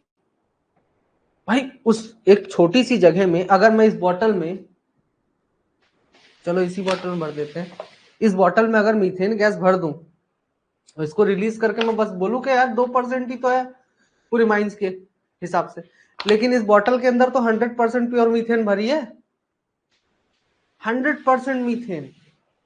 आ रही बात समझ में? है तो खतरनाक। थोड़ा सा भी डाइल्यूशन हुआ तो ये तरतरा देगा एकदम से। तो यही चीज है कि आपका मीथेन गैस हाई प्रेशर के साथ अगर कहीं पर छोटी सी जगह पे भरा हुआ है तो वो भी आपका कंप्रेस्ड एयर के फॉर्म में, कंप्रेस्ड फॉर्म में एडियाबेटिक तो उस केस में वो खतरनाक हो सकता है। अगर मीथेन गैस, अगला कारण, अगर कहीं पर हाइड्रोजन मौजूद है, इथेन मौजूद है, इथेन मौजूद है, या फिर आपका कार्बन मोनोऑक्साइड मौजूद है, ठीक है, तो इन गैसेस के कारण भी मीथेन गैस की लोअर लिमिट रिड्यूस होती है। ये सब एक्सप्लोजन में हम पढ़ेंगे, बट एक थोड़ा आइडिया दे देता हूं। अगला जो कारण है, तो देखिए क्या क्या हो गया, हाई टेम्परेचर हो गया, लैग ऑन इग्निशन हो गया, उसके बाद हमने हाई प्रेशर के बारे में पढ़ा, प्रेशर के कारण भी हो सकता है, इन गैसेस के कारण भी मीथेन गैस जो है तो आपका लोअर लिमिट ऑफ एक्सप्लोजिबिलिटी जो है उसका वो फ्लेमेबिलिटी घट सकता है। उसके बाद अगला जो कारण है कोल डस्ट, सबसे खतरनाक कारण। कोल डस्ट ना मीथेन गैस से भी ज्यादा खतरनाक है बाबू, मीथेन गैस से भी ज्यादा खतरनाक है। कोल डस्ट अगर 5 ग्राम कोल डस्ट अगर मौजूद है, 5 ग्राम पर मीटर क्यूब हवा में, 1 क्यूबिक मीटर हवा में अगर 5 ग्राम कोल डस्ट मौजूद है ना, तो उस केस में फाइन कोल डस्ट, तो उस केस में मीथेन गैस की जो एलएफएल होती है वो 3% हो जाती है। 5.5 से सीधे कहां आ गया, 3% पे आ गया। देख रहे हो लेवल 5.4 से 3 पे शिफ्ट हो गया, सिर्फ फाइन कोल डस्ट के कारण, सिर्फ और सिर्फ फाइन कोल डस्ट के कारण। और अगर गलती से ये 10 ग्राम हुआ तो ये खिसक के 2% पे आ जाएगा। 10 ग्राम हुआ तो 2% पे आ जाएगा, ठीक है। तो जो फाइन कोल डस्ट होता है, फाइन कोल डस्ट, ये आपके मीथेन गैस को परसेंटेज को 5.4 से 3 पे लाया, 3 से 2 पे लाया, इवन की और नीचे ले जा सकता है, 0% पे भी ले जा सकता है। इतने पे भी अगर हल्का सा भी मीथेन गैस मौजूद है ना, तरतरा देगा। अगर क्या हुआ, कोल डस्ट पर क्यूबिक मीटर बढ़ता चला गया, 10 ग्राम समझ रहे हो, कुछ नहीं है, ऊंट के मुंह में जीरा के बराबर, लेकिन है खतरनाक। 10 ग्राम कोल डस्ट 1 क्यूबिक मीटर हवा में, और 10 ग्राम, भाई कितना मायने रख रहा है। अब समझे कि क्यों खतरनाक है, क्यों रेगुलेशन बनाने वाले इससे डरते हैं, समझ में आया। आते हैं मेन टॉपिक पे, मीथेन ड्रेनेज पे। हर साल इससे क्वेश्चन आ रहे हैं, मीथेन ड्रेनेज से हर साल क्वेश्चंस आते हैं। तो मीथेन ड्रेनेज है क्या, कि आप किसी सीम में काम कर रहे हो, किसी कोल सीम में आप काम कर रहे हो, काम करते करते मीथेन गैस मिल रहा है, आप हो गए हो परेशान। भाई बार बार तो काम नहीं रोक सकते हो ना, क्या क्या काम रोकना पड़ता है, power cut, withdrawal of persons, and उसके बाद फेंसिंग करना है, और तब तक वेट करना जब तक कि नॉर्मल ना हो जाए। डेली के डेली यही करोगे तो प्रोडक्शन कब करोगे, सैलरी कैसे निकालोगे वर्कर्स की। तो इसके लिए क्या किया गया, आपका मीथेन ड्रेनेज टेक्नोलॉजी को डेवलप किया गया, ठीक है, जिसमें कि आपका ऐसी सीम्स जिनमें मीथेन गैस का एमिशन बहुत ज्यादा होता था, उन सीम्स में हम हजार्ड्स को मिनिमाइज करने के लिए, और इसके साथ ही जो वैल्यूएबल क्वांटिटी में मीथेन गैस है उसको एज अ फ्यूल यूज करने के लिए हमने इस टेक्नोलॉजी को अडॉप्ट किया, और इससे फायदा भी हुआ।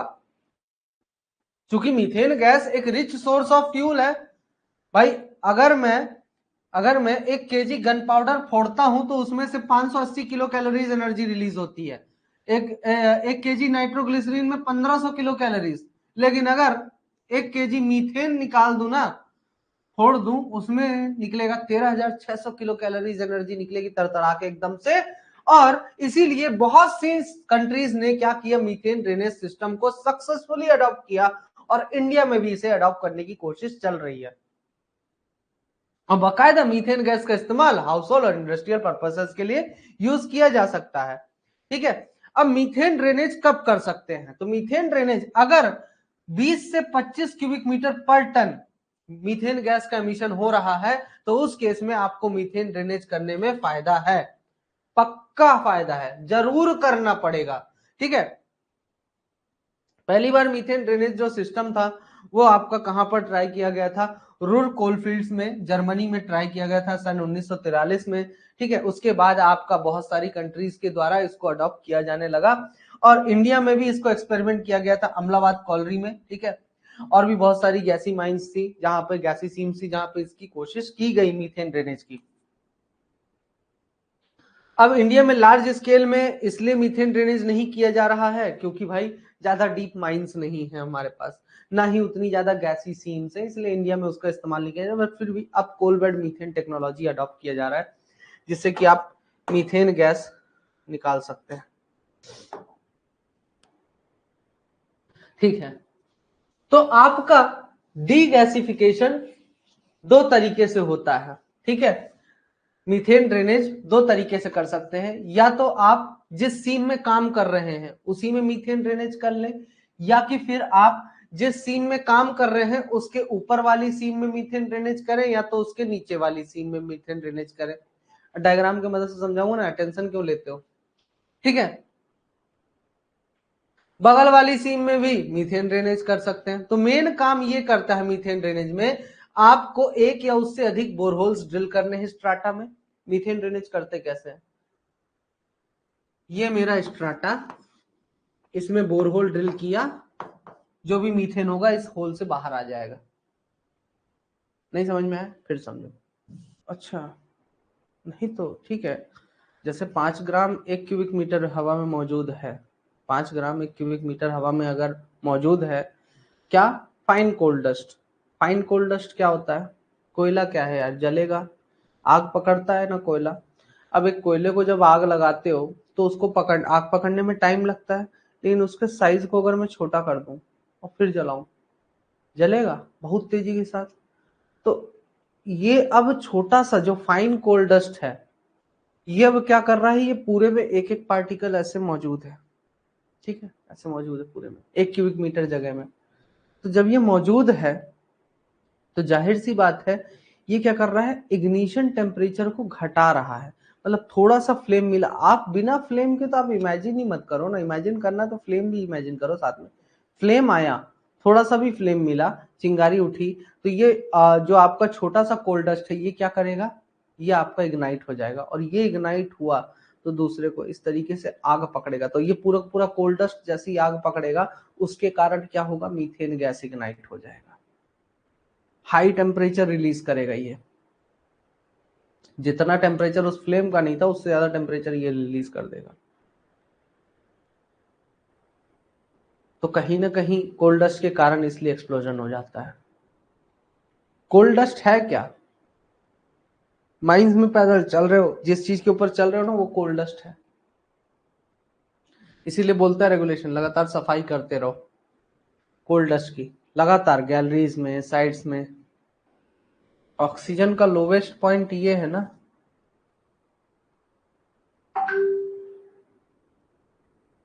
लोवेस्ट पॉइंट ऑक्सीजन का और मीथेन का ये है।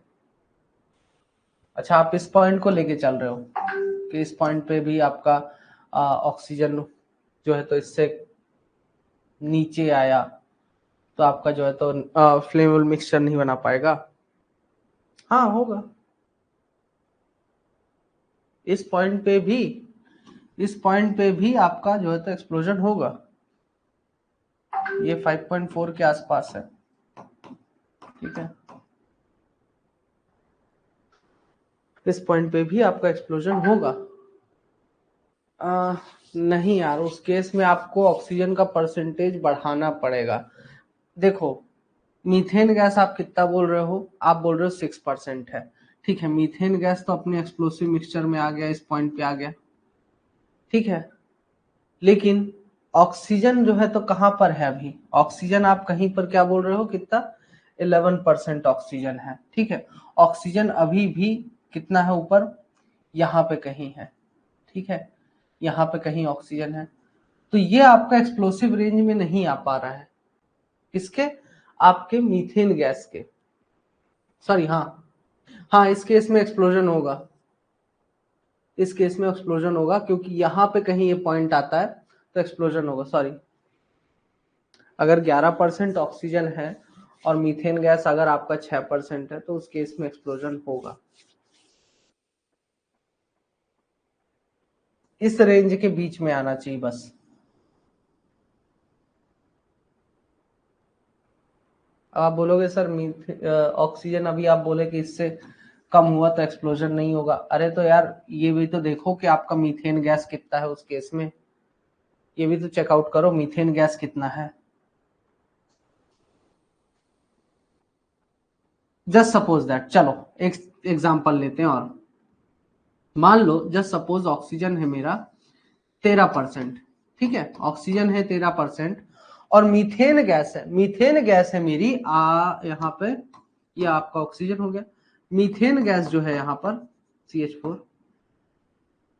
ये आपका हो जाएगा कितना रख लें, 4%, 4%। तो आपका ये यहां पे कहीं पॉइंट आएगा, यहां पे कहीं पॉइंट आएगा, ठीक है। तो ये पॉइंट आपका एक्सप्लोसिव मिक्सचर नहीं है, ये पॉइंट आपका एक्सप्लोसिव मिक्सचर है ही नहीं, ये पॉइंट आपका एक्सप्लोसिव मिक्सचर है ही नहीं। आप दोनों चीजों को कंसिडर करके चलो ना, आप सिर्फ एक चीज को देख रहे हो कि यार ऑक्सीजन इतना यहां तक कैसे हो जा रहा है। भाई ये भी तो बोल रहा है कि मीथेन का परसेंटेज इससे कम रहेगा। अगर मीथेन का परसेंटेज इससे ज्यादा कर दिया, 4% से 6% जैसे बोला, तो ऑक्सीजन 13%, 13% ऑक्सीजन हो गया और मीथेन गैस आपका कितना हो गया, आपका यहाँ पे मान लीजिए 7% मीथेन गैस कर दिया, तो ये इस यहाँ पे कहीं पहुंच जाएगा।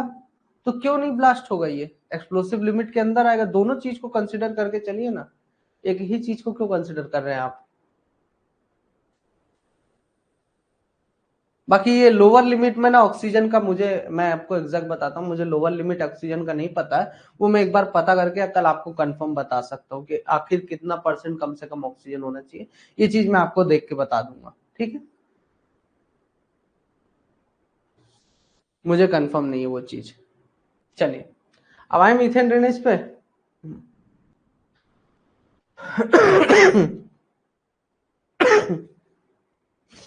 एक बार मैं चेक करूंगा फिर मैं बोल दूंगा सही है।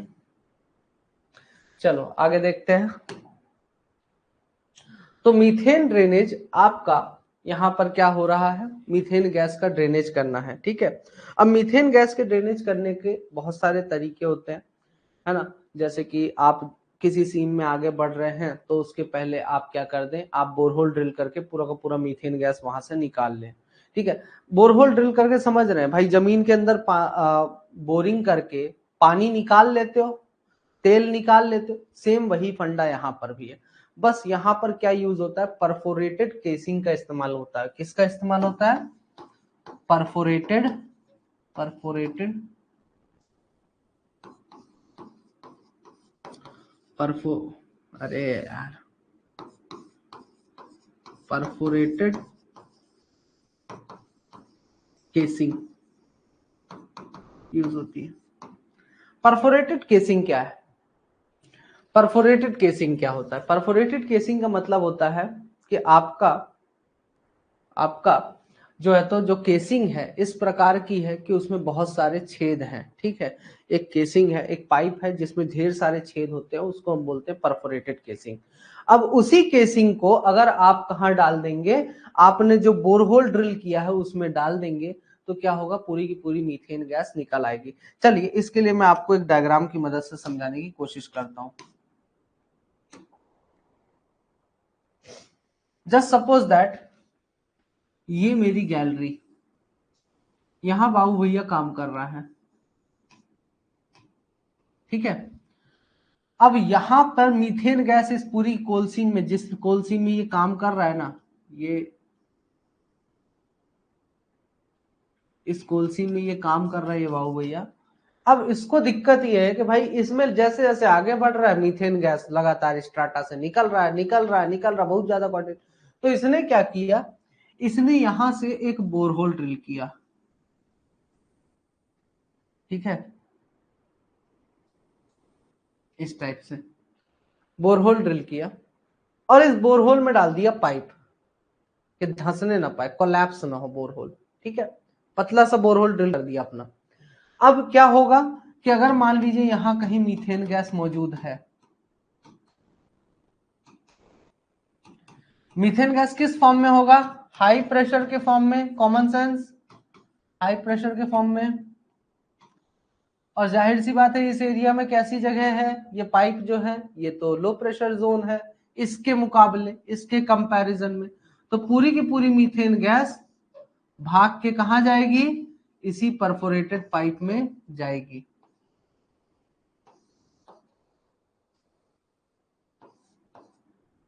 इसी परफोरेटेड पाइप में जाएगी। फिर यहां से मैं एक पाइपलाइन कनेक्ट करूंगा,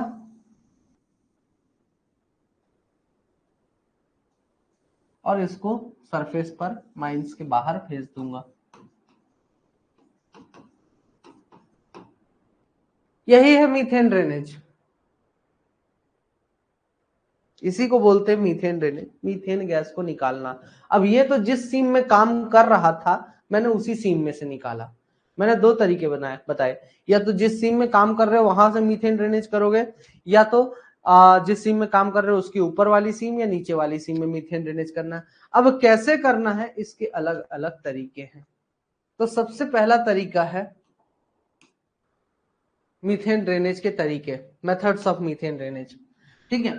अब मीथेन ड्रेनेज का जो टेक्निक है वो कोई सिंगल टेक्निक हम प्रेफर नहीं करते हैं, अलग अलग टेक्निक्स हैं, ठीक है। अब वो ये जो टेक्निक आपको कौन सा मीथेन ड्रेनेज का कौन सा मेथड यूज करना है वो डिपेंड करता है सबसे पहले तो आपका जो कोल सीम है उसकी परमेबिलिटी कितनी है। सबसे पहले तो उसकी परमेबिलिटी पता होनी चाहिए, उस पर डिपेंड करता है। दूसरा आपका मीथेन ड्रेनेज क्यों करना है, खुद से एक सवाल पूछो अपनी अंतरात्मा से। उसके बाद आपका माइनिंग का मेथड क्या है। इन तीन चीजों पे मीथेन ड्रेनेज का कौन सा मेथड अडॉप्ट करेंगे आपको ये पता करना है। अब इसके टोटल 5 मेथड्स हैं, कौन कौन से, in seam drainage, gob drainage by surface boreholes, cross measure borehole method, superjacent heading method, और हिसबैक method and the pack cavity method, ठीक है। डायग्राम फिर से बताते हैं, बता रहे टेंशन क्यों लेते हो, फिर से बताएंगे ना वो डायग्राम। वो तो जस्ट एक मीथेन ड्रेनेज आपको इमेजिन होना चाहिए, और डायग्राम से ना मैं इमेजिन करवा रहा था कि मीथेन ड्रेनेज होता कैसे है। बोरहोल ड्रिल किया, चारों तरफ से स्ट्राटा से मीथेन गैस निकाल लेते हैं, उसको फिर इकट्ठा करके भेज दिए, ठीक है। अब देखो एक एक करके सारे मेथड्स हम देखते हैं। सबसे पहले आता है इनसीम ड्रेनेज, ये है आपका इनसीम ड्रेनेज मेथड, ठीक। अब ये है आपका इनसीम ड्रेनेज, ठीक है। अब होता क्या है, ये आपकी वर्किंग है, ये आपकी वर्किंग, ये आपका वर्किंग फेस है, ठीक है। तो फेस नंबर 1, फेस नंबर 2, ठीक। ये आपका ब्लाइंड एंड, हम बस इतना ही कंसिडर करके चलेंगे ताकि समझने में आसानी रहे।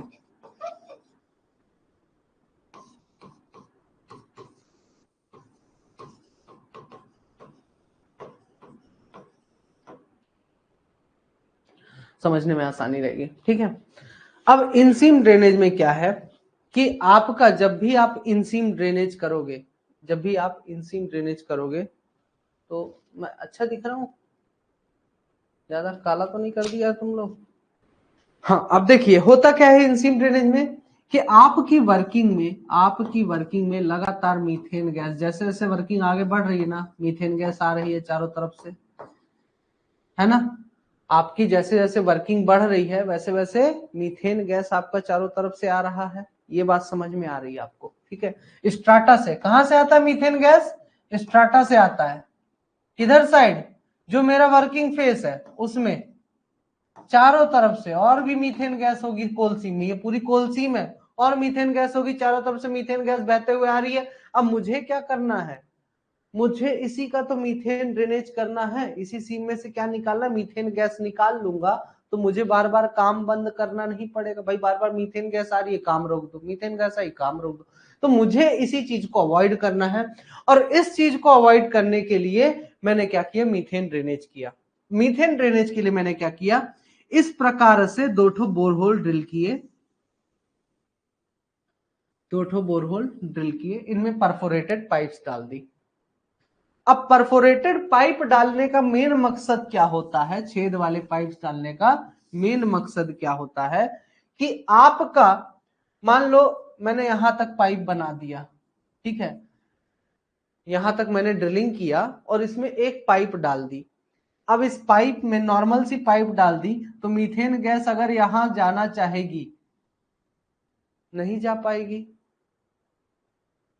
छेद के अंदर मीथेन गैस जाना चाहिए ना, कहां से जाएगी भाई साहब। लेकिन अगर परफोरेटेड पाइप से, मतलब पूरी पाइप ऐसी डली जिसमें छेद छेद है, तो कहीं से भी स्ट्राटा में जहां भी मीथेन गैस मौजूद होगा, जहां भी मीथेन गैस मौजूद होगा वो मीथेन गैस अपने आप इधर पहुंच जाएगी। आपको क्या लग रहा है, मीथेन गैस का दिमाग है क्या कि नहीं यार मुझे इसी छेद से जाके घुसना है, मैं इतना लंबा रास्ता तय करके जाऊं और मैं यहीं से जाके घुस जाऊं, उसको क्या गरज पड़ी है इतना दूर जाने की। कॉमन सेंस लगाओ ना यार। भाई आपको तो देना है कि मीथेन गैस चारों तरफ से आए और इसमें घुस जाए और फाइनली मैं यहां से इसको बाहर निकाल लूंगा, मैं यहां से इसको बाहर निकाल लूंगा। क्लियर है? चलो, तो ये जो है आपका क्या कहलाता है, इन सीम ड्रेनेज कहलाता है, ठीक है। इन सीम ड्रेनेज इसी को बोलते हैं। इसमें जो बोरहोल्स की लंबाई होती है, जो बोरहोल्स की लंबाई होती है लगभग लगभग ये लंबाई होती है 1000 मीटर, 1000 मीटर की लंबी बोरहोल्स ड्रिल किए जाते हैं इसमें, ठीक है। बेसिकली आपका जो वर्जिन एरिया है जहां पर आपका हेडिंग है, ये आपका हेडिंग हो गया, इस हेडिंग के आगे तक हम बोरहोल्स को ड्रिल करते हैं, ठीक है। और ये जो बोरहोल्स हम ड्रिल करते हैं किधर ड्रिल करेंगे, हमेशा याद रखिएगा, boreholes are drilled on the return side, return side. Return side में क्यों, अब ये भी सवाल उठेगा, इनटेक साइड में क्यों नहीं ड्रिल कर रहे हैं। भाई साहब इनटेक साइड में ड्रिल करोगे ना तो पूरा का पूरा मीथेन गैस आएगा और ऐसे चला जाएगा वर्किंग फेस में, जाएगा कि नहीं जाएगा। यहाँ गैस पहुंचानी, मीथेन गैस यहाँ पहुंचानी है, नहीं। आप बोलो सर यहाँ से यहाँ बाहर जाना चाहिए, फेस में थोड़ी पहुंचाना है। आई बात समझ में? इसीलिए भाई 1 किलोमीटर लंबा बोरहोल ड्रिल कर रहे हो, समझ रहे हो बात को, कितना ज्यादा मीथेन गैस मिलेगा और कब तक मिलेगा, कब तक मिलेगा ये भी जान रहे हो ना। कितनी सारी हेडिंग्स आपकी जो है तो बन जाएंगी, कितने सारे पिलर्स बन जाएंगे 1 किलोमीटर में। तो ये मीथेन ड्रेनेज का तरीका होता है कि कहां पे होना चाहिए, रिटर्न साइड में मीथेन ड्रेनेज जो आप कर रहे हो तो उसका बोरहोल रिटर्न साइड में आप मारिए, ठीक है। ताकि, और सबसे पहला in seam drainage, in seam drainage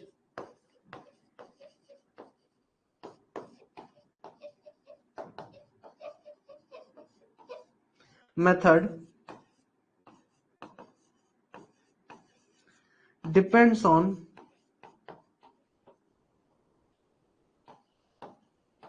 permeability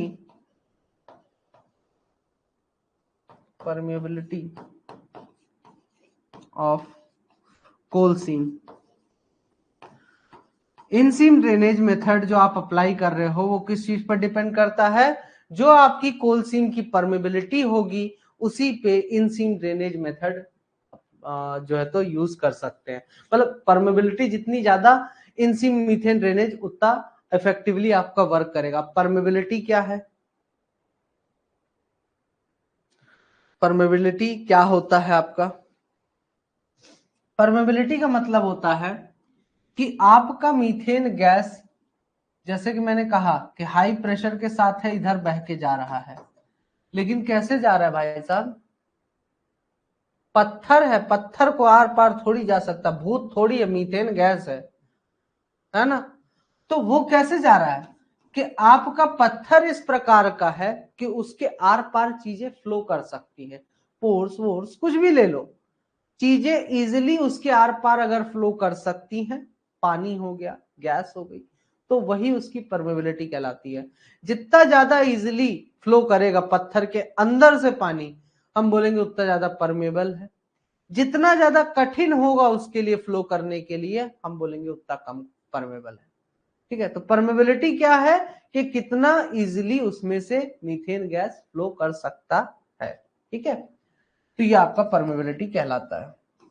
ठीक है, तो परमेबिलिटी के बेसिस पर ही आपका जो है तो मीथेन, अब ये जो आप होल्स ड्रिल कर रहे हो ना, ये एक बार नहीं होता है, कभी कभार 10-10 मीटर की दूरी पर भी आप ड्रिल करते हो, कभी कभार 80-80 मीटर की दूरी पर भी ड्रिल करते हो।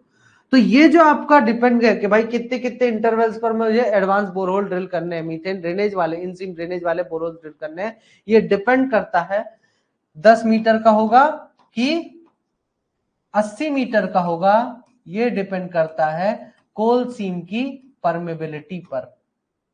कोल सीम की परमेबिलिटी पर डिपेंड करता है कि 10-10 मीटर के इंटरवल पे आपको बोरहोल्स ड्रिल करने हैं कि 80-80 मीटर के गैप में बोरहोल्स ड्रिल करने हैं। ये आपके पिलर्स हैं, पिलर्स, ये आपका हेडिंग, यहाँ पे एक बाबू भैया खड़ा होगा, यहाँ पे एक बाबू भैया खड़ा होगा, ये आपका हेडिंग या फेस, फेस, फेस।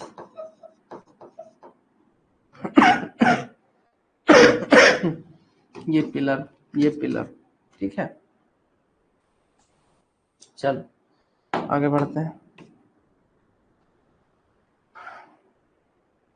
अब आपको यहां पे जो मीथेन ड्रेनेज करना है लॉन्ग वॉल में करना है, ये तो बोर्ड एंड पिलर की बात हुई। ठीक है, लॉन्ग वॉल में कैसे करोगे? इनसीम ड्रेनेज करना है लॉन्ग वॉल में, तो लॉन्ग वॉल में क्या बोलता है कि जब भी आपको इनसीम ड्रेनेज करना हो, ठीक है, ये लॉन्ग वॉल है, ये रिटर्न, ये रिटर्न, ये इनटेक, इसमें हवा इसमें हवा ऐसे जा रही है और इसमें हवा ऐसे आ रही है। ठीक है, अब मुझे, ये मेरा फेस है जो कि किस तरफ मूव कर रहा है, ये आपका लॉन्ग वॉल रिट्रीटिंग है, वर्किंग। ठीक है, रिट्रीटिंग, लॉन्ग वॉल रिट्रीटिंग है। ठीक है, अब इसमें फेस मेरा, मैंने दोनों आपके क्या बनाए, मेन गेट और टेल गेट का कंस्ट्रक्शन किया, उसके बाद अब मैं फेस को कोयले को एक्सट्रैक्ट करते हुए वापस आ रहा हूं बाहर की तरफ।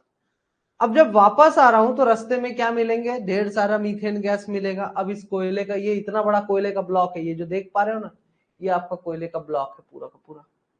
अब इतने बड़े कोयले के ब्लॉक में मुझे ढेर सारा मीथेन गैस मिलेगा।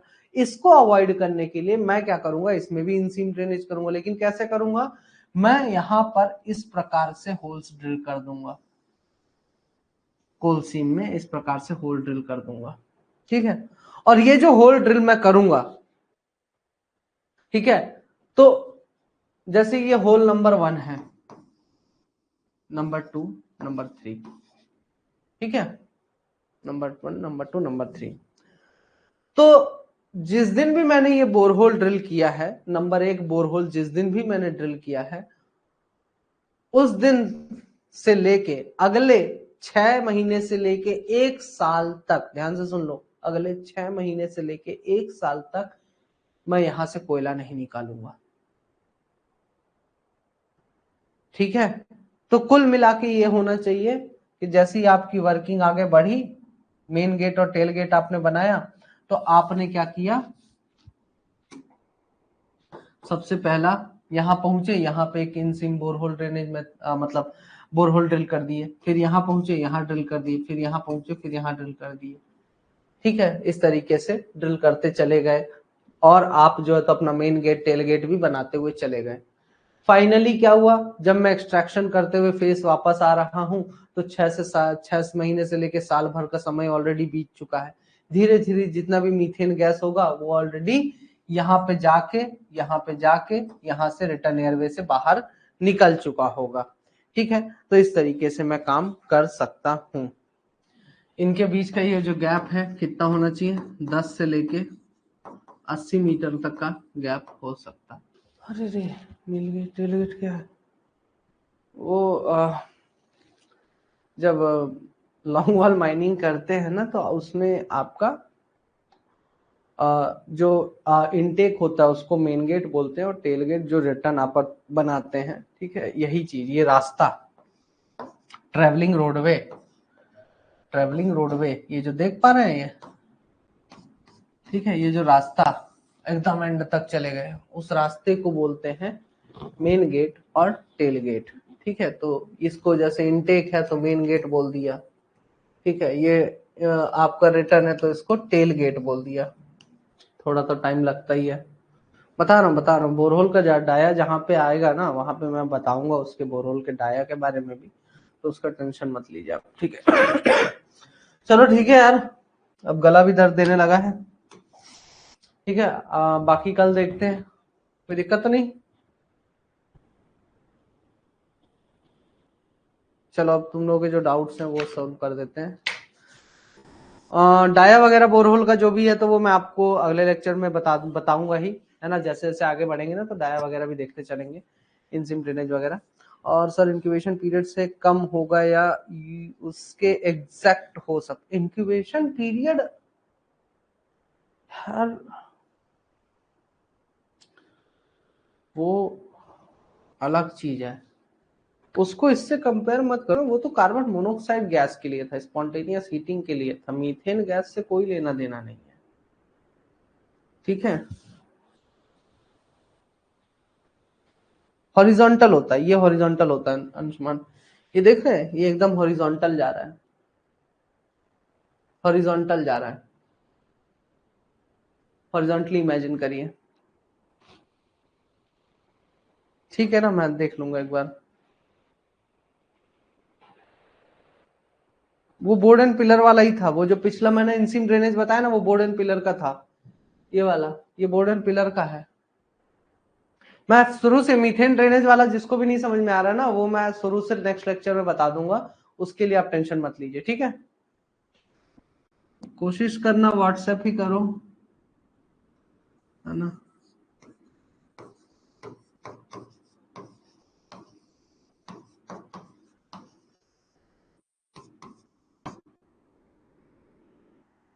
तो ज्यादातर क्लास लेते रहेंगे आप ही के अलावा बहुत सारे कोर्सेस में क्लास लेते रहता हूँ, तो शायद मैं कॉल रिसीव ना कर पाऊँ, तो टेंशन मत लेना, एक बार लगा के फुर्सत हो जाना। 4-5 मिस कॉल देखूंगा फिर नहीं कॉल करूंगा मैं, कॉल बैक चाहिए तो एक मिस कॉल काफी है। ठीक है, कॉलिंग नंबर ये व्हाट्सएप नंबर है,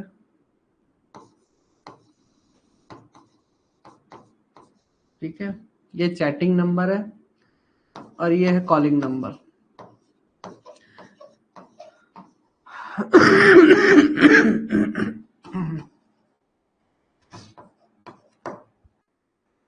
इस नंबर को ध्यान से लिख लीजिए और इसको भी। आपका जितना भी कंटेंट है, जितना भी कंटेंट है या कोई भी चीज से दिक्कत आ रही है माइनिंग ज्ञान में, किसी भी चीज से रिलेटेड हो, यहां पर कांटेक्ट कर सकते हैं। ठीक है, किसी भी चीज से रिलेटेड हो, कुछ भी डाटा अपलोड नहीं हो रहा, कुछ भी आप मुझे डायरेक्ट बता सकते हैं, अपलोड हो जाएगा। ठीक है, कोई भी सब्जेक्ट हो, कोई भी चीज नहीं समझ में आ रही, किसी भी सब्जेक्ट का हो, तो वहां तक बात पहुंचाने के लिए है ना, 1 पॉइंट सॉल्यूशन है। ठीक है, चलिए ठीक है, आज के लिए इतना ही। नाम ब्लिंक कर रहा है। अरे यार देखो, हम लोग भी कोचिंग से पढ़ते थे, है ना, और जितनी बड़ी बड़ी कोचिंग से पढ़े हैं, ऑनलाइन जहाँ पे भी किए हैं, उनमें ये नॉर्मल चीज है ना। अब इससे मेरा तो फोकस नहीं बिगड़ता था, हम लोग भी पढ़ते थे, तो इससे कोई उतना फोकस नहीं बिगड़ा, बट थोड़ा सा सिक्योरिटी पर्पस के लिए है, तो अभी चलने दीजिए उसको, ठीक है। मुझे नहीं लगता कि उतना भी ज्यादा बड़ा इश्यू है ये, सारे सभी का रहता है। पर्सनल कुछ नहीं मिलेगा भाई साहब, कंटेंट मतलब मैं एप्लीकेशन पे अपलोड करने की बात कर रहा हूँ, पर्सनल कुछ भी नहीं। एक साइड में करवा दो, चलो देखता हूँ, अगर फंक्शन होगा तो चलो ठीक है, मैं एक साइड में करवा देता हूँ, ठीक है, अगर होगा तो ठीक है, कोई दिक्कत, चलो ठीक है।